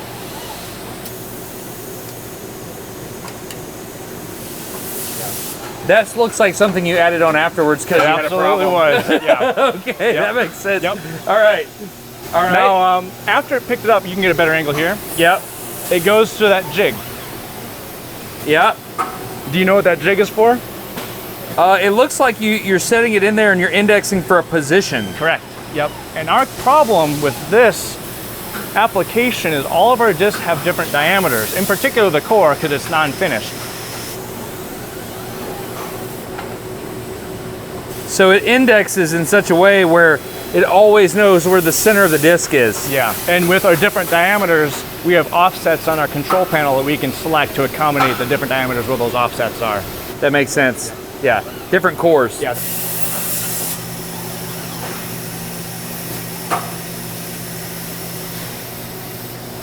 So you don't eject until the robot is in position. Yes. It wants to be a catch. Chad gave me access to his 3D CAD files for the overmold so I could animate what's going on with the injection molding process. The plastic pellets are fed from the hopper down into the screw, which uses friction and shear to melt the plastic. Now remember, this is a reciprocating screw, which means it has the ability to retract and push the molten plastic forward. Notice this yellow check ring is moving. On the backstroke, the auger turns and loads the syringe, so to speak, by pushing plastic through the holes that are under the check ring. When the screw moves forward, however, the check ring moves back and it closes off the holes and the plastic is injected into the mold under extremely high pressure. Inside the mold, there's what's called a hot manifold, and a manifold is a pipe that branches into other pipes. The plastic in this manifold stays liquid because it's electrically heated. Let's remove that liquid so we can see how the plastic is flowing into the mold. When the screw pushes forward, it pushes the plastic into the manifold and then it splits and flows to both sides of the mold cavity as it fills it. The air in that cavity escapes through specially cut vents that are in the mold. Water is flowing through the mold body on the backside of the plates, drawing out the heat and solidifying the part. The amount of time it takes the part to cool down and solidify is called the dwell time. The mold opens and the ejector pins then kick out the disc. The first time you saw that thing drop a disc on that conveyor belt, what did that feel like? That's very satisfying. It was a lot of work with a lot of people. Really? Yeah. Were you excited? It felt really good. Now, the truth is, with this cell, I would say to get things ironed out smoothly, it took a good solid 4 months to get all of your major bugs. The core, ironically, went very easy. Day one, it was fired right up. There's just a lot of moving components that took some ironing to debug. So we're going to, this is the overmold. Yep, this is your sprue? Where it's coming from your sprue to a runner to your gate where it's interfacing with the cavity, and then also our added trim groove feature, which is not traditional, as we talked about. So we got to trim that thing off. Yeah. Yep. Yeah. So this makes a cutting condition. Oh, this is our transfer jig for the collaborative robot to pick up from. Is that a razor blade? Yeah, that is a ceramic blade. We use ceramic because it's longer lasting than steel. Oh, I see. You actually move it vertically. Yeah. Oh, and you have just a little micrometer Yep. adjustment here. Is that a standard ceramic blade, or do you have to make them? No, that's custom. Yeah.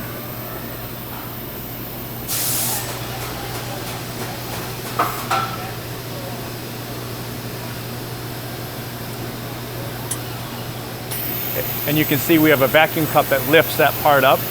We lift that up so we don't have to make a double entry with that robot. The robot can go in, drop, lift up, and grab it all in one entry. So the robot term is entry. Yeah. Yep. And as you can see, it's cutting those two gates as well as that trim groove all the way around. That makes a uniform cut around the full perimeter to make it smooth. Before, we only were cutting the two gates. Those two gates were just, you could feel them. Yeah. This makes a consistent cutting condition. So you arrived at this over a long period of time. Yeah, which I started with what's by the book. You know, by the book is to keep your parting lines very sharp on your tool. You want 90-degree perfect marriage, which can be done, and that's traditional, but that tightens our window on our process. So for example, this TPU material likes a little bit extra vent. That extra vent gap will make a micro, you know, a little bit of flash there, which is inevitable. So we decided, well, if we already have the trimmer doing this, add a feature where we can increase our vents, increase our process windows for consistency, and make it a more uniform feel. So it just derived at the end, but traditionally, that groove would not be there. You designed it so that you could cut it. So this is a proximity sensors everywhere. Yep. Part detection is key for automation. Robots are blind, so you got to tell it where the parts are at any given time. The transfer from here to here is gravity fed. Well, the problem is when it locates on those two pegs, our two runners sometimes can be indexed a little funny, where it can intercept the end of arm on the cobot. So we do a little bit of that wiggle motion to make sure it settles in between those grippers.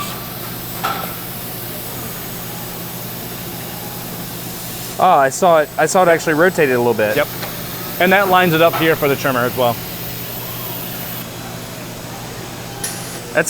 This is probably the most pleasing part of the process. Yeah. All the hard work feels good when you see it move. All right, and obviously, all of this. Yep. Yeah, you can pull it up. Yep. This is going to go to regrind. Yep. We make R2 discs out of it. You make what? Recycled.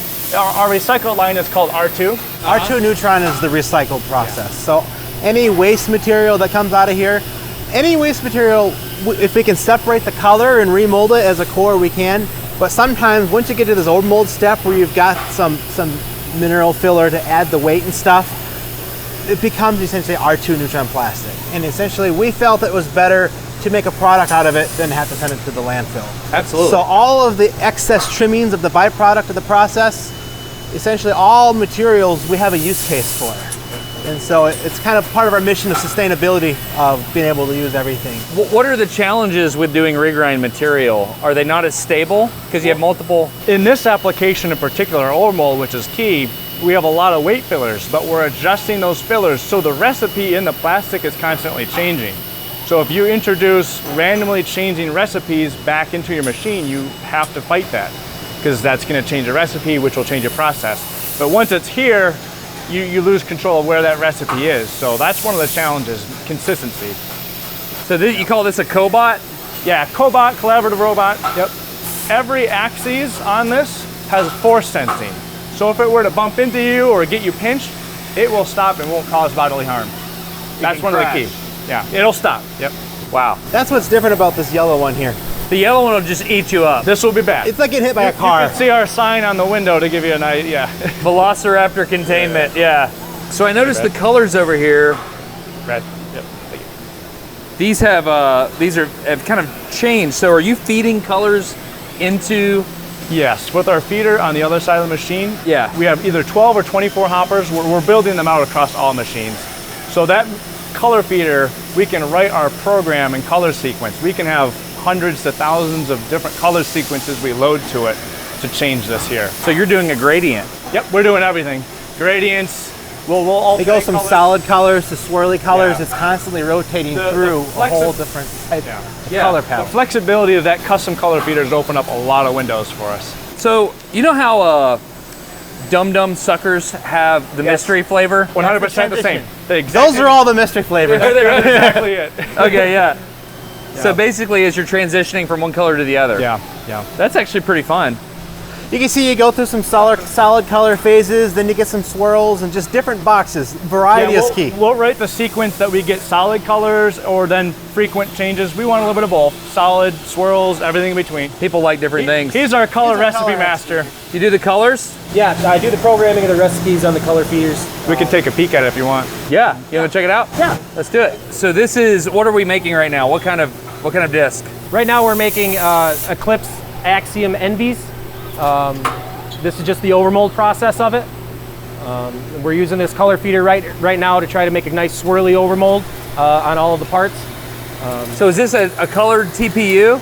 Can I open this at all? Yes, you can. You can. Yeah, you can open the lid. Yep. They're TPU based. So they're gonna feel spongy, just a little bit. Yep. This is a concentrate, so it's a little bit harder. Very concentrated color. Yeah. So these you feed in. Where are you programming this at? The program all gets run in right here. We could do it on a PC as well and then transfer it onto here. But this, most of the time we'll just build the recipes in here. So you're just randomly doing it? You're like Willy Wonka? No, definitely not. I mean, we've got a good idea of color theory and what we like, which colors work together and which ones don't. Normally when you're running through your color program, you want to just kind of follow the rainbow. All the colors next to each other in the rainbow, they all get along very well.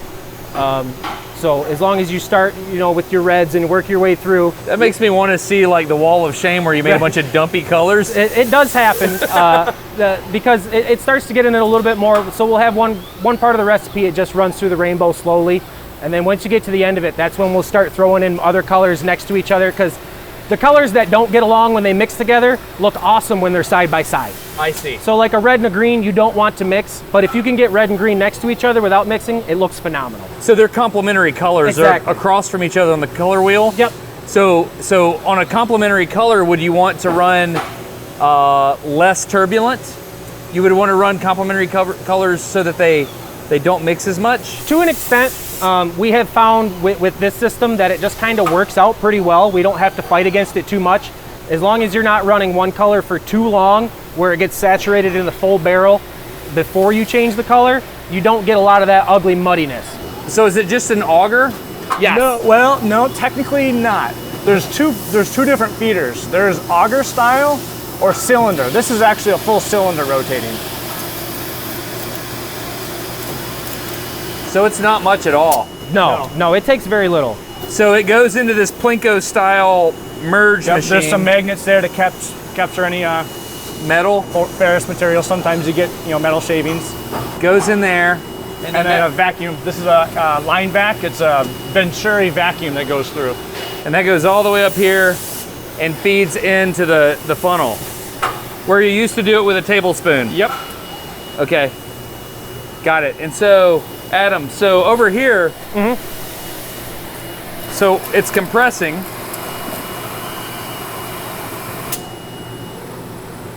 So what am I looking at? So right now, this is just the screw action, basically. All the material pellets are going to be sitting in here in an unmelted form, and that's where we add the colorants in, right at the top of the feed throat. So you've got unmelted plastic sitting in here. When it slowly comes back and retracts, it's pulling more plastic down in for the next shot. And then when it moves forward, that's when it's actually sending the shot into the mold. So here's a shot.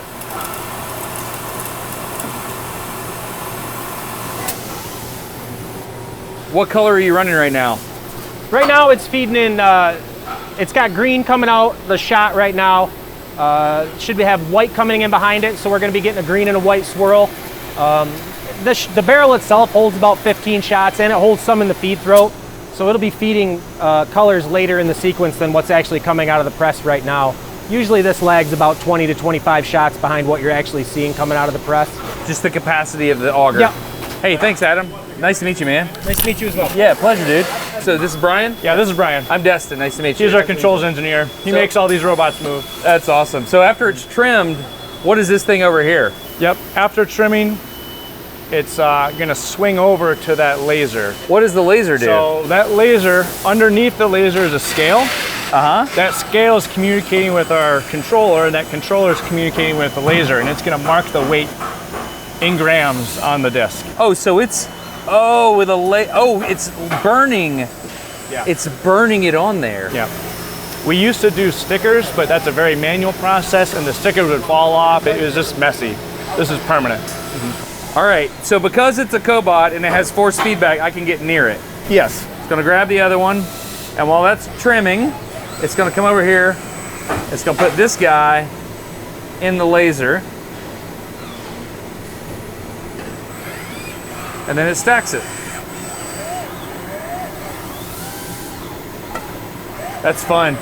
Yeah, that's really fun. So the following day I came back and I wanted to see things from the robot's perspective. I for some reason I thought it'd be really cool to pretend I was a robot, you know, going over and grabbing a disc and moving it and stuff like that. And I asked if I could do it and they were all about it. And so what I'd like to do now is just let some of that play out because it's fascinating. I'm just gonna let it play and let you watch it at whatever speed you want. Feel free to fast forward through this if you don't want to, but I think it's amazing and it's really fun to watch, and I'm just gonna let it play and let you experience it because it's fun. So enjoy this. Oh, wow.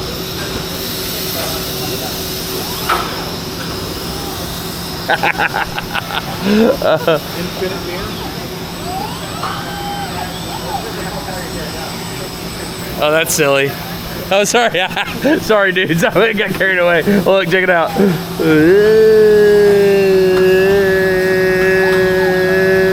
That's not a regression curve. Yeah, that's great.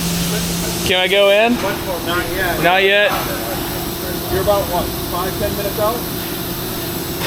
About 5-10 minutes. We can't go in there because it's locked out because of safety? Yes, because the glass is missing in the machine. Oh, I see. I see. Got it. Can I step there? Yeah, you're good.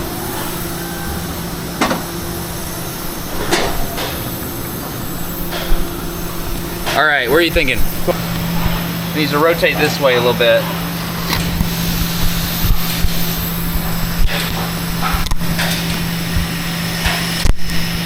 How about that?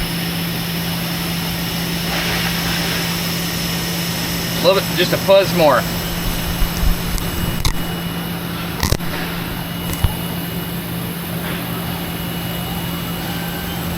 See, I'm gonna rotate.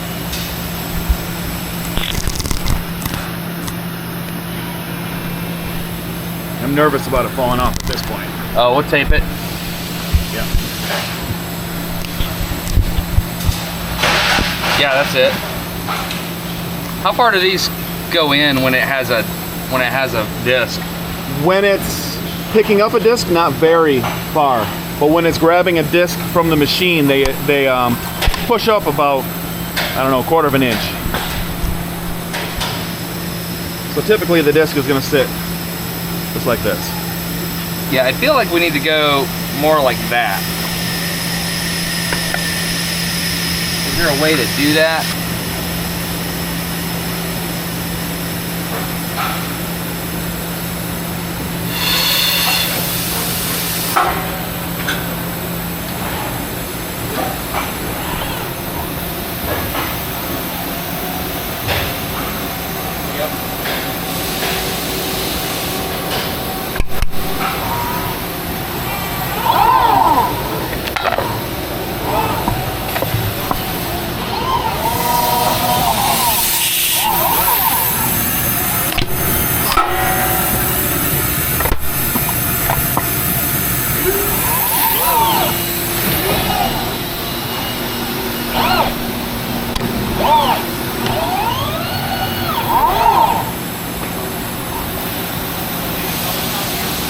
several.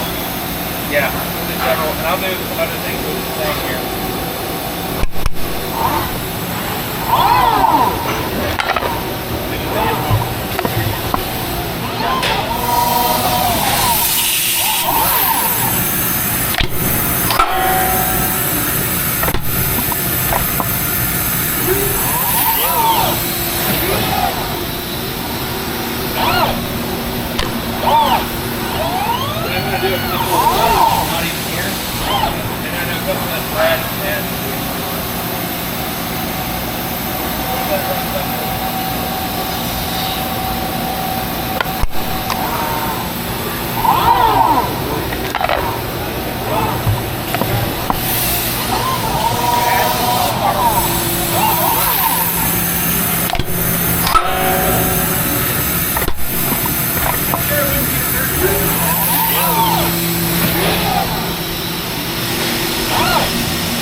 Turns this bad boy out.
Good? Yep.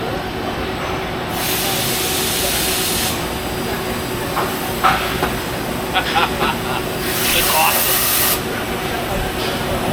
Can I step in? Oh, I missed! What a... I don't know why I stuck it there.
It's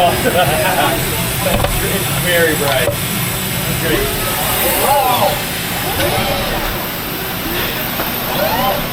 No, I'd be fine. Yeah, see, that's pretty neat. Pretty good.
After this one, if we could go get the camera on that wrist before we get to the orange, that would be good.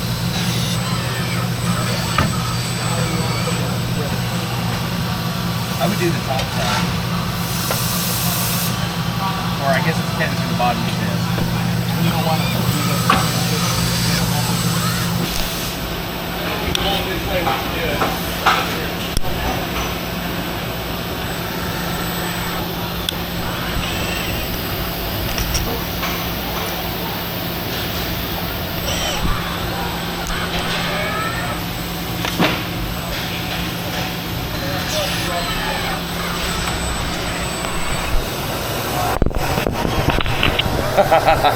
That is up for the laser.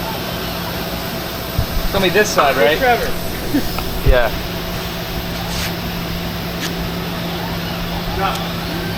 The side that we got the little Velcro thing on there, is that going to be up for the laser, or is that that's going to be down? Down for the laser.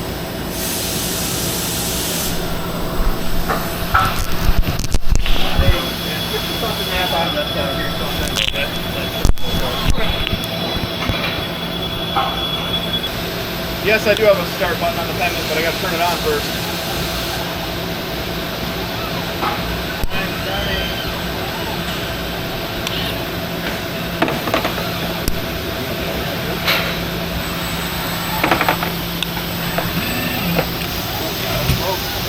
Yeah.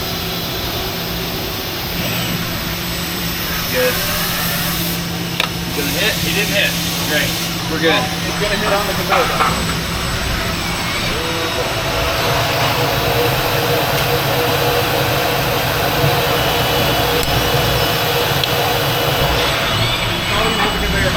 Okay.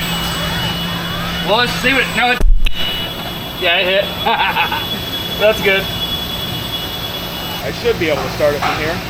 1 second. Start it and step to your right. You're on camera right now. Let's see if it works.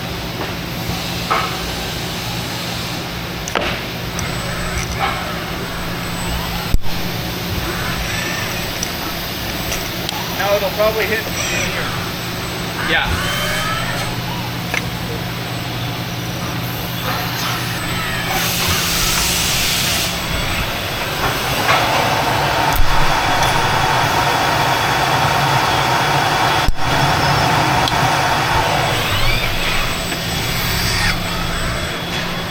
Step to your right.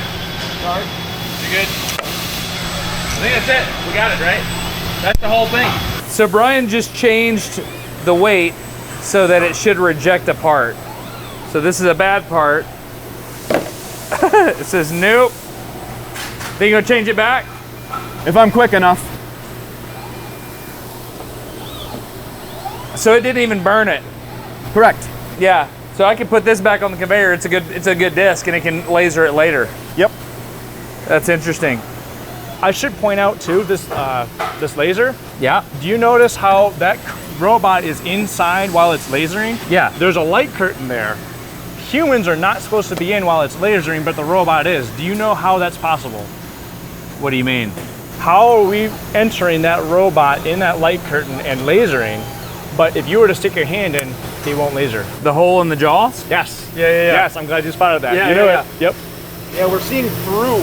Through the jaws. See, through the jaw. I want to point that out because it's a key safety feature.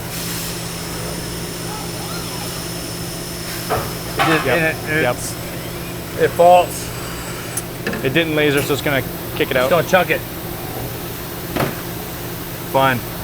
If there's an overmold that's incomplete, a short shot, Yep. it will detect that.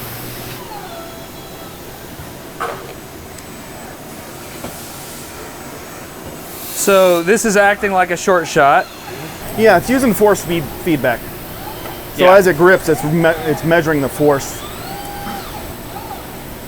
Then we just program it so that way, if it's not fully closed, it'll actually reject the part. So you have to make the stroke big enough to grab just a core, Correct. and then it'll throw the thing away. Yep.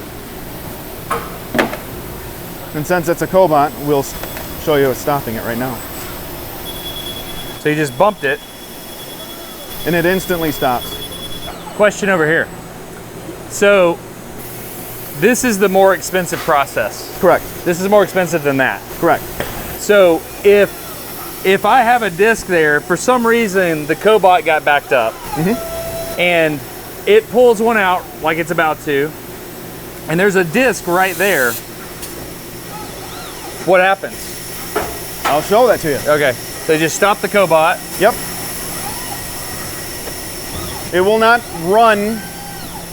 It will not run its program until this is homed out and shut off. Will that mess up your molding? Nope. So it's going to drop this next one. It'll drop it there. Yep. And then it'll continue to stack parts. On top of it. Yep. It'll stack up to 12. In that location. In that location, yep. It'll actually do stacks of 12 instead of stacks of 1. What is the name of your job? There's a lot of them, but... Which hat are you wearing Yeah, right which now? hat am I wearing today? So I'm part of maintenance, but we do a lot of automation, me and my team.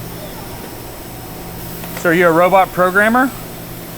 A little bit of everything, but yes. Did you go to school for this? I went to school for computer programming, not for robotics. Okay. And so this guy feeding down the way here, an operator will have to grab all those off the stack. Correct. Okay. But you didn't stop the process, which is important. Exactly. And that's what we were going for. Because that's the most expensive process, we have to keep it going. Correct. Got it. All right, so if we have a mistake, what happens to it? Well, we take them all and we separate them out by color. If it's a one-shot disc or if it's just the center, we can isolate by color. That way when we granulate it, it's all uniform color. Granulate it. Yeah, granulated. What is granulating? Granulating is taking large plastic parts and you're reducing its size into granules. So you're recycling, you're re-chipping it. Yep. And that shipping has allowed us to introduce it into our automatic material handling lines. So that granule chip form allows us to introduce it into our full system. Got it. Pretty much allow us to reuse the scrap material. That way we don't have to send material to the landfill. Essentially, you regrind it and remold it into the same process. The plastic is still valuable. Yeah. We just have The to great change thing its about form to process thermoplastic it. urethane, you can regrind it and remold it, and the properties are not compromised. So negligibly. Can you cut apart the outside and the inside? We've explored the idea of building a cutter that could do that, but the economics didn't make sense. In our case, what our result is R2 Neutron. It's just all black color. Got it. So when you're doing multiple colors, just color it black, and we've got R2, and it makes a very affordable disc golf disc. Oh, cool. Yep. In the case of just the color, you could also separate the color, as Chad was saying. Yeah. You sort them by color and then run them through the grinder. So the end result is the plastic granules are all one color, essentially. And you can rerun it as that color. But once you get to the overmold stage where you've kind of got contrasting colors, where you've got maybe a black rim on a green disc, that black and green don't really mix very well. At that point, it pretty much the only color you can make it is black, because that black kind of is a strong color. The choice is made that we either throw it in the landfill or we make affordable black disc golf discs, and it's just an obvious choice. Yeah. So can you show me how you chip it up? Sure. Yeah. Let's go to the old system first. Okay. Yep. Mm-hmm. This is where we started, a budget system, and it's served us well. We've ground a lot of discs through here. Typically, we line up the scrap here. This collaborative robot grabs the parts in there one at a time, and there is a amp meter on this system. So when you throw parts in there, the amperage spikes up. It notes to wait a little bit before putting the next part in there. That makes sense. It's in a poor state. It's getting pretty tired. I've explained. Yeah. Where's it going to be, in there? So it's dropping it here. There's a series of chutes where you can't get your arm down inside for safety. Yeah. So it'll fall down in there. Yep. It'll get loud. It'll get loud? Oh yeah, when that part drops. Yep, it's going right now.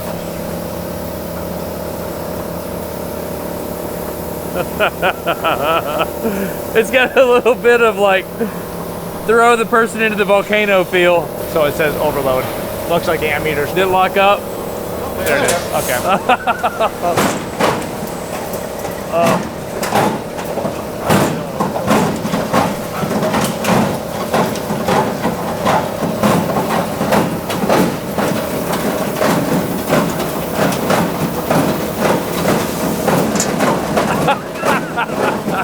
It's so funny, man. Yeah, the amp meter is telling it how much plastic is working hard. When that amperage goes down, it drops the next one in there.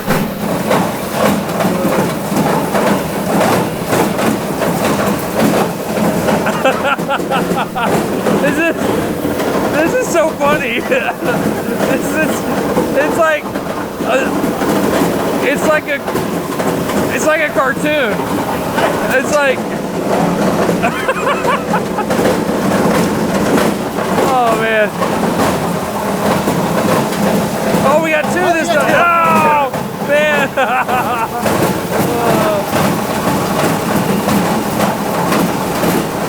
So, the reason you don't have a person doing this is you don't want to overwhelm the machine.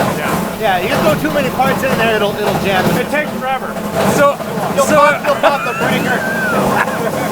I don't know what, this is my favorite thing so far. It's so silly, I love it. It's great. Cast another one into the volcano. The blades are a little dull, that's why it's taking a little bit longer. Oh yeah?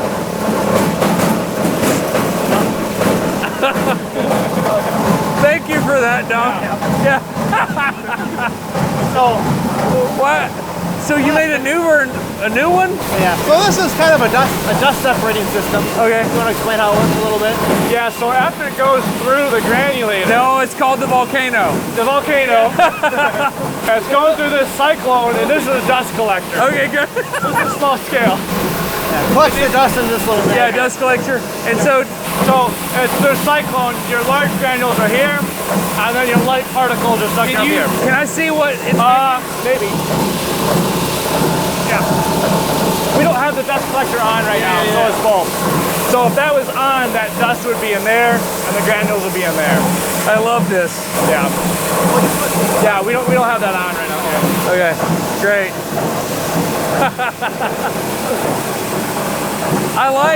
I like the 2x4s. Yeah. I really like the combination of a co-working robot and the 2x4s. Yeah. This is my favorite thing so far. It was kind of a low budget system. No, this is top of the line. Yeah. That robot was definitely more than that granulator, I'll tell you that. We should have started the tour there. That's so good. I love that, dude. Okay, so here's the boring, high-tech, good one. Lame. Off the shelf, bread and butter. Yeah, it's ultimately 4 components: conveyor, shredder, granulator, air classifier. Shredder. Where does the product come out? So the end product's down here. If we want to Scrap discs go through here. At the end, you get plastic granules. So you can even see inside. Here's your granules. So you can see the dust is not. It's much more separated. Yeah. And then one next to you is What a do you- lot of dust. So what do you do with the dust? Well, that's. You're capturing it. Yeah, we're capturing it, and we're trying to find an application for it right now. Okay. Filler? Here's the sad truth. I spoke with some people in the industry, and I asked them, what are you currently doing? And now I've only asked a few people, so maybe there's others that have a better answer. But ultimately, it's being thrown away. Really? And this is literally microplastic dust being thrown away. So we gotta And figure that out. We gotta figure it out. Yeah. And we're looking to find a way. So we're capturing it. We're holding on to it. Yeah, we're gonna just. Our goal is to find a way to repelletize it to be able to reuse it. I wonder if you can could melt it down. Well, that's kind of. That's what we're trying to do. We were looking at just small extruders, just like the 3D printing, filaments, things like that. There's got to be a way to process it. Yeah. Right now, I think it's just economics, and people just don't want to do it. But we don't care about economics. We really want to capture all of the plastic. This is not a moneymaker. This is the right thing to do. It's the right thing to do. Yeah. So we're saving it, and we're going to find a way to be able to repelletize it. I wonder if you can melt it down into slugs or something. There's a way, but I think the challenge. I'm sure there's a way. What's the melting temperature? It's like just about 400 degrees Fahrenheit. Yeah, 400, 420 F. So you could almost like put it in cookie sheets or something, and pretty much. And it comes down to the powder form. It wants to carbonize. It just wants to turn to carbon because there's not enough melt to kind of homogenize the melt. So it's difficult.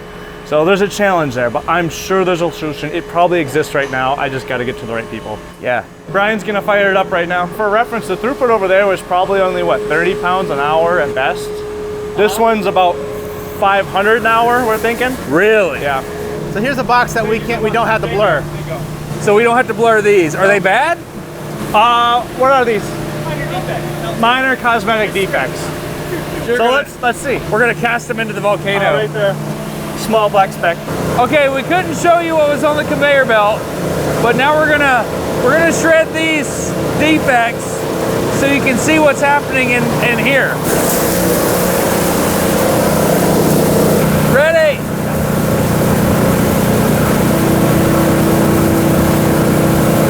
Oh, here it goes.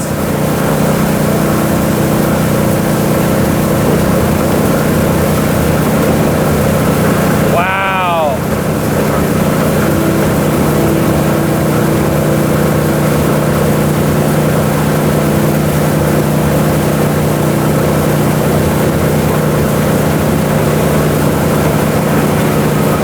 That's good. That's step one? Yeah. So that was here. It falls down here. Oh, and then it regrinds it. So this is making chip, almost like a potato chip. Yeah. So the potato chips fall down into the granulator. So those are about yay big. From here, it's the final shape. And then once it's through there, it goes up into our air classifier. And this air classifier is separating the dust. Yeah. And you can see that. Oh, yeah.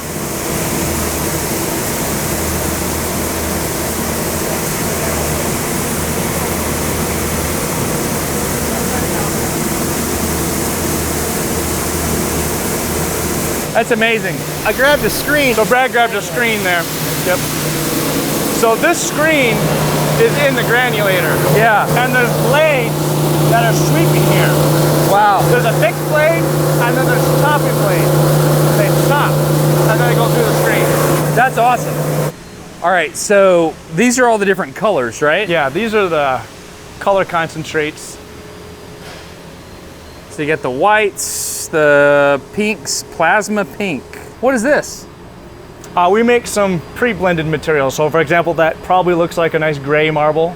When you got strong concentrations of blacks and whites, you get a pretty cool marble of gray effect. So before the automation with the color feeder, we would pre-mix, salt and pepper mix these colors here to kind of get different shades. Yeah. I see. So actually, here's our old original color mixing station. Here's our color station. These are cool. This is pre-color feeder. Before the automation, we would mix jars. You can put the big jar here and kind of put in different ratios. Or you put this one for a small jar, depending on how much of a certain color you want to run. And so these are different types of plastic? Different type of colorants, mostly. Yeah, and there's inside of this, chemically, it's a carrier plastic that's compatible with the final plastic you're putting it in. They need to be compatible. I see. And then, of course, your pigments. What happens if they're not compatible? You get defects such as delamination, splay. It's just they just fight each other. It's almost like oil and water effect. They just don't fully mix together. It's like a cold solder joint kind of thing? Yeah. We enjoy the disc golf market because, you know, we've got a lot of colors to work with. Yeah. That's fun. So we're back into the manufacturing warehouse where most of the raw materials are, but also the hot stamp process. This is kind of the transition that's going from manufacturing to our warehouse where we do the wholesale distribution. And so the blank disc come from the production line out to here. Well, this would be the process of hot stamping, so let's start here actually. Okay, cool. What's up, man? Not a whole lot. How's it going? Doing well, man. My name's Destin. Nice to meet you. Manual? Manual? Yeah. Cool. So how's this work, manual? So basically you just take out the discs. You want to just make sure, like, obviously some of these weren't going good. So you're kind of doing a quality process as you're going here. Yeah. So you want to look at the quality of the disc before you stamp it. These are L2s. Yeah. What's an L2? We call it a lab second. Essentially, it's a factory second that we sell them through various channels at a discount, whether we donate them to events, donate them to schools, or towards the fall, we do like a Gyropalooza pack where we do a big bulk package discount. Just the small cosmetic issues that don't affect flight, where we don't feel it's worth the resources to regrind and reprocess, we do the lab second stamp, which is just a factory second. Got it. So this is just a normal disc. Yep. And then what is this stuff right here? This is your foil. So that's going to put the lab second print on there. Uh-huh. So it varies in colors that you can do foils, but for this you want to just do black. And the safety here, so you can't just do it one-handed, so you can't get anything injuring you. So you just do two here. Comes down, take it out, make sure it's good and looks really good. Oh, it's advancing, yeah. And is it heat? Yeah, it's heated. Temp right here. just on the side here. Yeah. So I mean that is blistering hot. Like you're talking probably 2 or 3 degree burns if you're touching that barehanded. Oh wow. That's cool. Yeah. Yeah, let me see if my putting method would work here.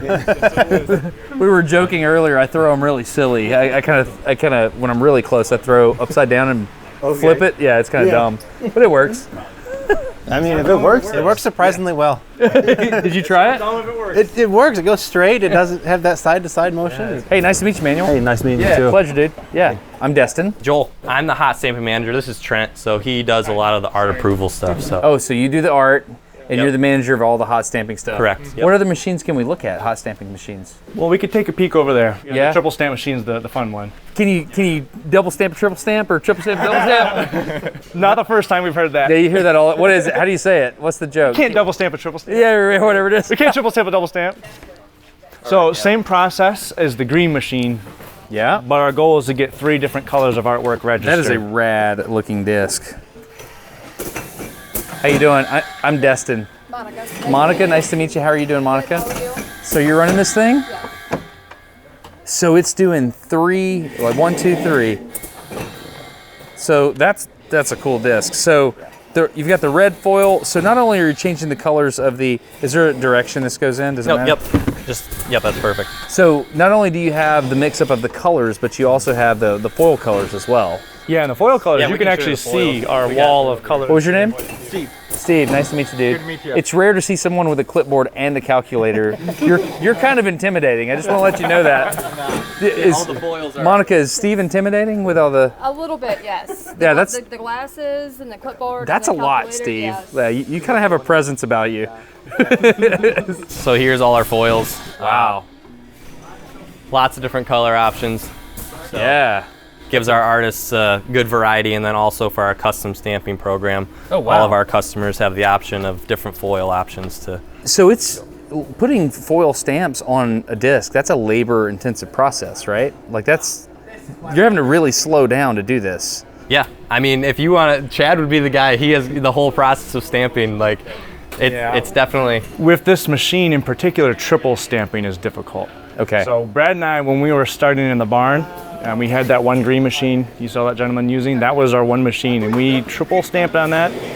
But the problem with that is it's not one radially die. aligned. Radial alignment was done with a laser that I super glued to give a fixed point, and then you find a mark on the disc where you can line that point up, stamp them, pelletize them, change the die, change the foil color, start the process over, and do that 3 times. Your name one more time? Joel, Monica, and then Scary Steve over there. That's right. Okay.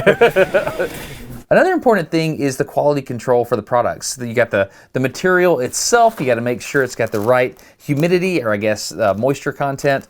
So that's part of it. Is make sure it'll inject correctly in the molds. You've got the geometry, the profile that you're making. Got to make sure that's correct. So let's go see how they do that. So this is where you do quality? Yeah, this is our quality room. Yep, come on in. Hello. Hey guys. How's it going? Hey, I'm Destin. Andrew, nice to meet you, Destin. Andrew, nice to meet you. I'm Destin. I'm Rachel. Rachel, nice to meet you. How you doing? Good. So this is how you do metrology on disc golf discs. What exactly are you measuring? So yeah, I'll give you an example. We'll measure the stabilizer right now. I'll show you how it works and what it's looking for. It's basically creating a 3D image of this part here.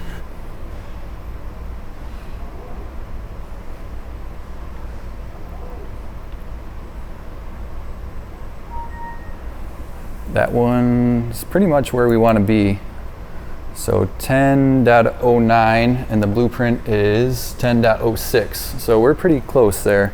So what it's doing is it's looking for these 2 arcs right here from the master that we use to set it up. And then the center of those arcs, it'll measure from there to this edge here, and that'll be our parting line.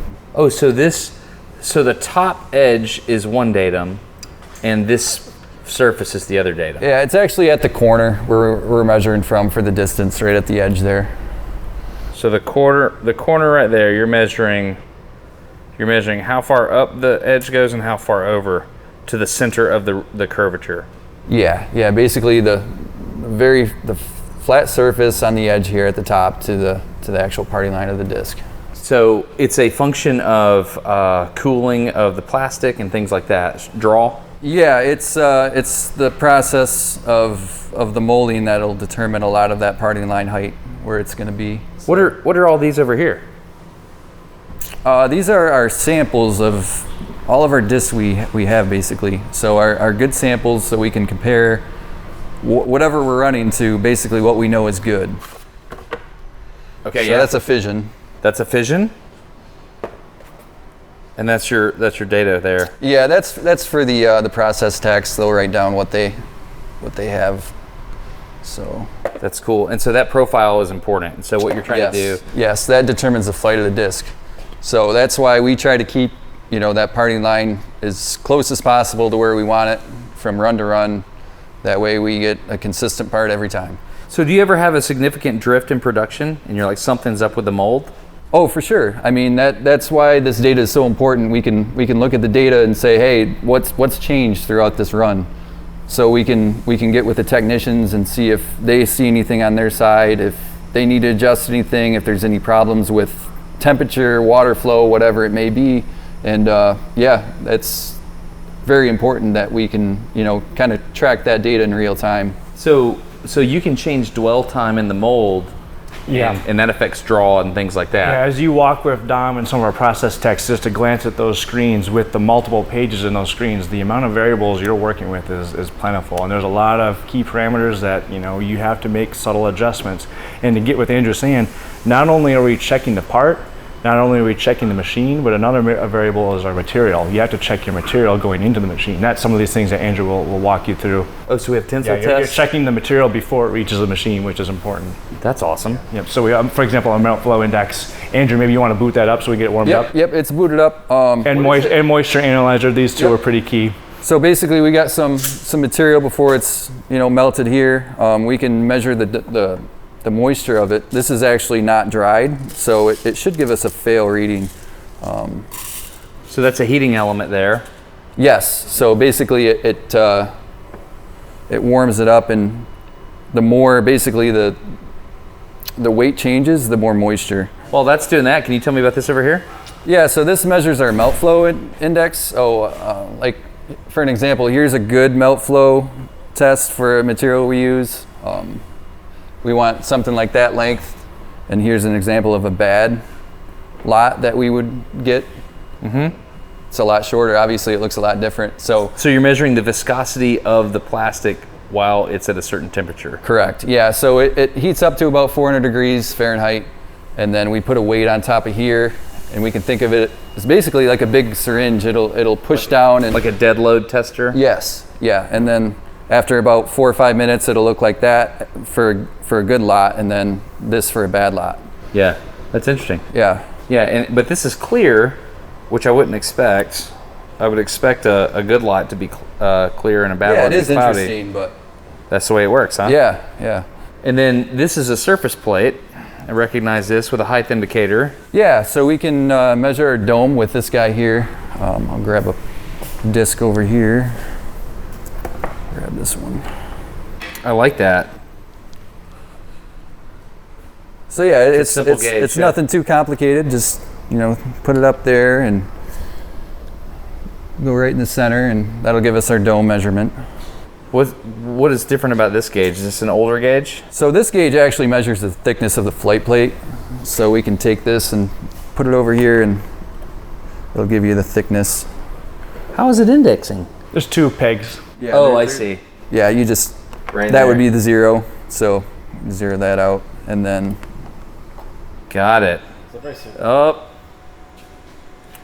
So yeah, that's a fail there, and that's extremely high moisture, obviously because it hasn't been dried. Yeah. So we're looking for anything less than 0.03%, and that was 0.117%. So it's significantly higher than what we would say is good. And so you wouldn't run that. You would just send it back to the dryer. Yeah, we would shut the press down and have it dry longer for sure. Yep. Okay, we're gonna do the melt flow analysis real quick. I'm just gonna set this camera up to time lapse this. So something's gonna come out of that little hole right there, right? Yes. So once the material is heated up to about 400 degrees Fahrenheit, it'll start flowing out of there. Yeah, I'll get some from the press. All right. So you check the moisture of the plastic before it's injection molded, right? Correct, yeah. So we try to do a moisture check every shift, so every 8 hours, to make sure that the moisture is where it needs to be, so that way we know we're gonna be making, good parts. Got it. You do it for every batch? Every lot, yeah, every type of material, everything we have basically. Cool. Yeah, we'll just grab some of this and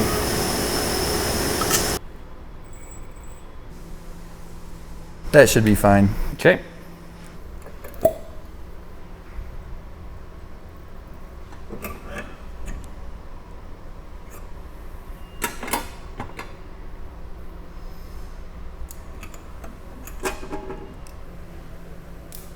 Oh, I can hear it popping.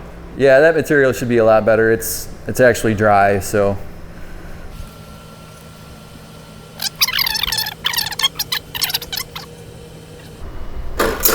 There we go. And now it's gonna run the actual test.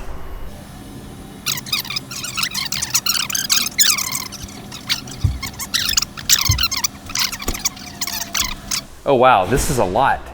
Yeah. Is that good? Yeah, so the only piece that you're seeing, so for example, this one here, like this is where it was not processable. Wow. This was very crystalline, very tough to flow. On the machine side, they were getting what's called a torque alarm. On that screw during that rotation, all that friction with this crystallinity, they were just torquing out. They were maximizing the So what are you looking at here? Are you looking at the length of the extrusion? Yeah, you want the melt at a certain temperature to be viscous enough to be able to process it. And so is it going to give us a number? It'll cut it here soon, and then we take that sample and we weigh it. Yeah. You weigh that whole sample? Yep.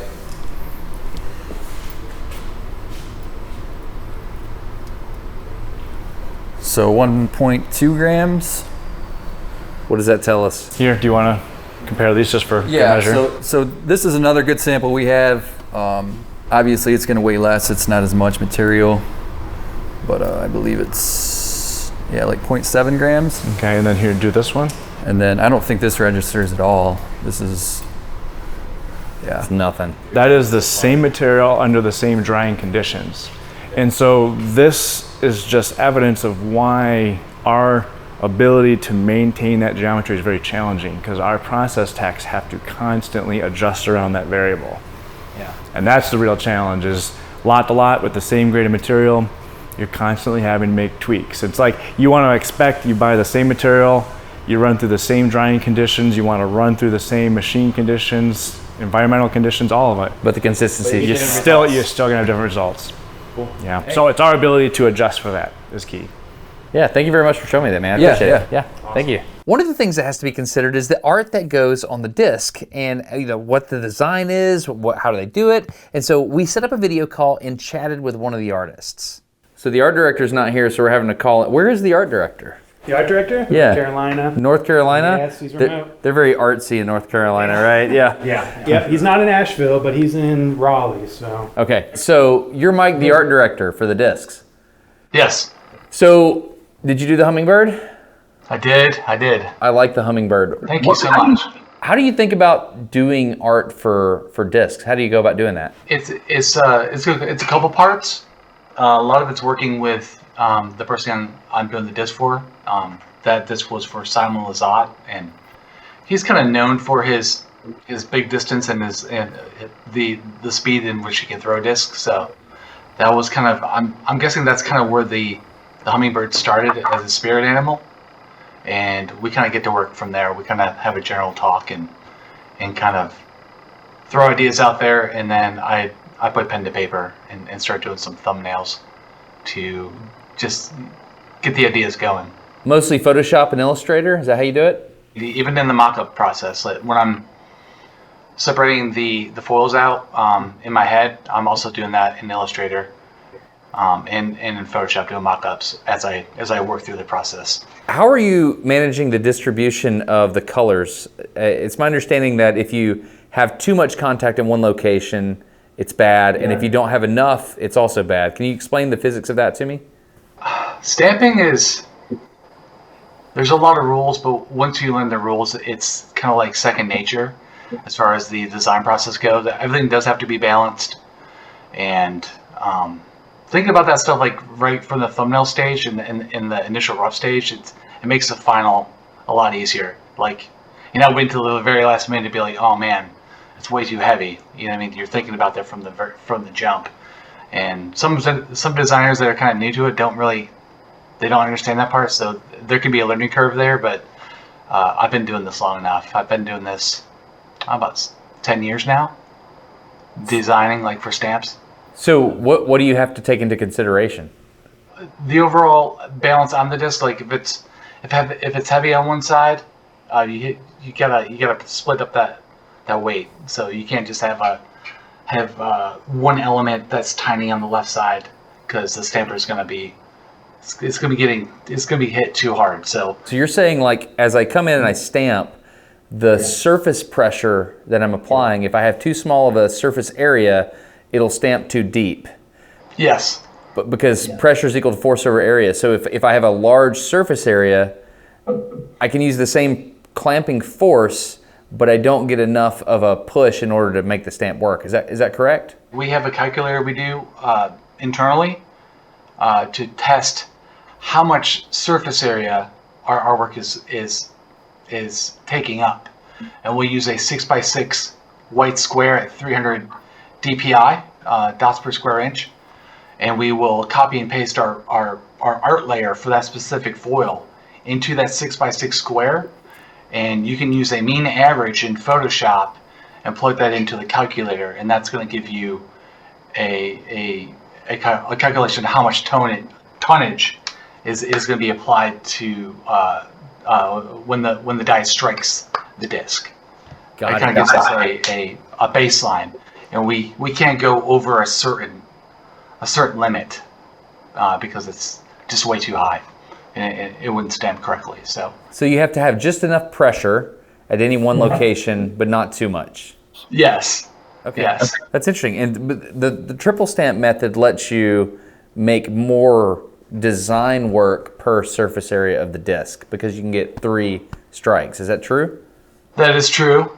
And the machines are different too. Like there's machines that can handle a lot more pressure or set. They're different in a way where we can handle certain pressures and certain areas of foil surface. I like the hummingbird, man. You did a good job. Thank you so much. Thank you. Thank you. Thanks for explaining that. So basically, if I understand correctly, we have a certain area. Do you think in a circle or a square? I think in a circle. Okay. So you have a certain area, and then you have to apply a certain amount of color per that area per each strike or stamp, and then you can do multiple layers. And there's some really interesting aspects of this. Like I'm noticing hatching, old school pointillism. So you're doing things that people like Seurat and some of the old artists did on discs, which is pretty fun. That is a workaround because with foil there is a maximum bold area that you can go with foil before air gets trapped underneath the foil, right? And that is 18 point. You can't go over 18 point without using some sort of breakup technique to allow the air to escape underneath the foil. I see. So you have a line. You have a line width. Otherwise, you'll get an air bubble. So that's why it's a lot of hatching and things like that. So I'm also noticing you have multiple colors on top of each other. And in old school letterpress printing, you had a bleed line. There's a gap. So can you put foil on foil? It's not recommended. We can do it, but there's issues of foil lifting, or when another die strikes with foil's already there, it can mark up the foil a little bit. So we've really honed our process over the years. We used to have a tolerance gap when laying down 3 different foils, but now I can cut straight my artwork without having any buffer in between layers. Like alignment is, that's what custom stamping does, and they make sure it's really dialed in. So do you tell them what colors to stamp, or does Monica and everybody working over there, do they choose what they want to do? It really depends. I think some of the higher profile stuff I do, I will go in during the mock-up phase, and I'll have an idea using the same sort of foil mock-ups they're using, the same foil bases they're using. So I'll try to supply them with a couple ideas to kind of get them going, and they could surprise me with a full combo I wasn't thinking of. That's fun. Thanks for talking to me, Mike. I really appreciate it. Absolutely. Anytime. Thank you. Thanks, man. So we couldn't really see the core mold out there because of some of the geometry, but we can show it here, right? Yep. All right, so what do you have? So with the first stage, this is the machine that makes a disc, like everything involved, everything from the auxiliary to the robot on top. But ultimately, this is just my way to, plug in my trimmer, plug in my laser, and get the footprint. Because at the end of the day, when we're building our factory, we want to try and optimize our footprint. Mm-hmm. And we want to have our machine spacing, appropriate, making things efficient. You want to keep your cell size as minimal as possible, just as a bird's eye view. How many hours would you say is in all of this? Oh boy. Well, yeah, I don't know if I go by hours. I almost want to go by years, it feels like at this point. Because, the trimmer, that was built 8 years ago. Mm-hmm. That was when we launched Streamline. Streamline really needed, extra venting because it's all molded in one piece. I got a lot of air to escape. So that trimmer started with Streamline about 8 years ago. A lot of time in there. The laser has a bit of time. It feels like years at this point. Wow. Okay, I'm a CAD guy, and I know you cheated. I know you put the granules in here just to make it pretty. How did you do that? Oh yeah, that's very pretty. Yep. So that's it's just a solid? One solid, and then I just shuffled through to find a good texture, plug in the texture, change the color. Yeah, visual presentation's important when you're communicating with your team and what you're trying to do. Yeah, so that's great. Yeah. That's fun. Mm-hmm. Yeah, what's your favorite part of this whole CAD drawing? This is my world. This is, for me, like when you're in this world, for many hours and you're designing something and, plugging in your intuition on knowing if that's going to work or not is that spider sense of like, is this going to actually work in real life? That's something you build upon. Then once it's on the floor, to see it move, have our team, program it, wire it, etc., hook everything up. It's really satisfying to see it stuck in this world. Whether or not it's going to work, it's that question mark lingering over your head. You're trying to optimize everything best as possible, and then see it come to life is just a really fascinating process. Kind of more of the operations side of the company. Obviously, Chad engineers incredible systems, and I kind of focus on the operating aspect of it. So I make sure that we've got a team to operate the facility.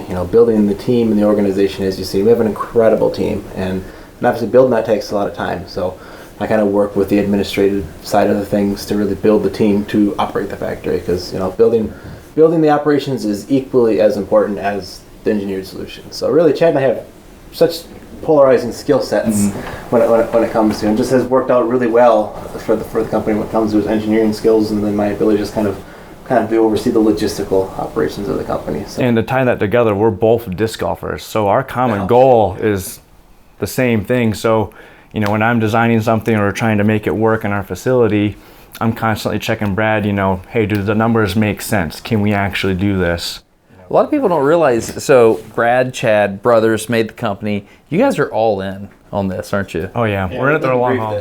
Yeah, you're what? We live and breathe the MVP. Yeah, and the interesting thing is you live in Texas. Yep. You live here in the area, and when you're here, you live in that room. Yeah, that's right. Yeah, my wife and family, they're in Texas, so when I'm up here, my wife and kid they'll go to her parents. They're just down the road, so they're all doing safe things, and then living and breathing disc golf when I'm here. And prior to family, my room was 10 by 12 and didn't leave. You wake up, you go to work, and you go to bed and repeat. Wow. Yeah. Have you got more of a work-life balance now, would you say? Yeah, yes. I got a good family balance at this point, but my wife still lets me come here, work late once or twice a week. I got a fold-out mattress. It looks like a little hutch that just folds down. So here?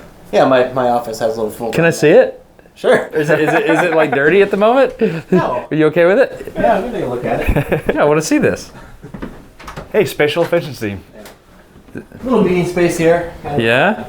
They have my personal collection of discs. I'm a collector of first run ions, and oh yeah, one of our pride and joys here, first run ion, and a lot of actually even the second and third runs. I've got a pretty sizable collection of the ion, because what I particularly like about the ion is it went through such an evolution from stages of improvement. There's 5 or 6 generations of ions, and so. And you can see some of the quality that we're. Yeah, the quality improvements is very first iterations and the optimizations that we've done. It's cool to look back on and how much we've improved. That's fun. Yeah. So, but this is it. This is where you stay. Yeah. This is my working space here. Well, in my fold-down mattress here. It looks like a hutch, but you got a Murphy bed. Yes. Yeah. Oh, no way. Yeah. Folds right down. Yeah. So when you're burning the midnight oil, you just roll over and you crash. Yeah. That's awesome. Got a nice view of the operations here, so I can kind of watch the traffic coming and going. That's cool, man. Yeah, that's great. I got a nice view of the airport. Peace and quiet, and I can be in my space for thinking. Yeah. So, man, you're like brothers that you don't seem to fight.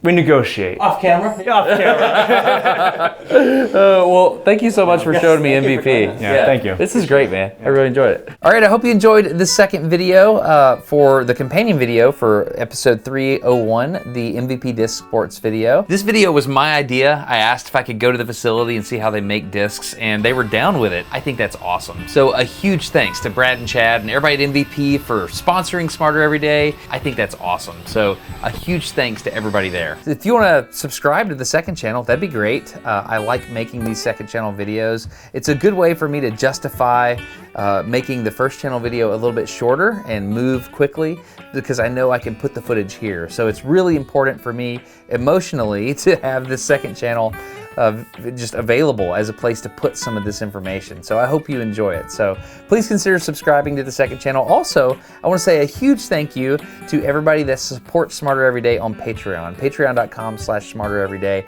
That is a big, big, big deal, because it allows me just to do the stuff I want to do and not worry about, like, chasing the algorithm, so to speak. I can just do whatever I want. Often when I do that, I have found that it works out because people are genuinely interested in what I'm genuinely interested in. So it's really neat the way that works. I remove the pressure and it ends up making the videos better. I just love the way that works. Also, big thanks to Brad and Chad. I really appreciate you inviting me up to Michigan and trusting me when I said, can I see your manufacturing process? Obviously, you got a lot of proprietary stuff there, so there's some trust going on. I'm grateful for you trusting me. Yeah, so, all right, that's it. I'm Destin. This is Smarter Every Day 2. Please feel free to subscribe or not. That's cool. I'm Destin. You're getting smarter every day. Have a good one. Bye.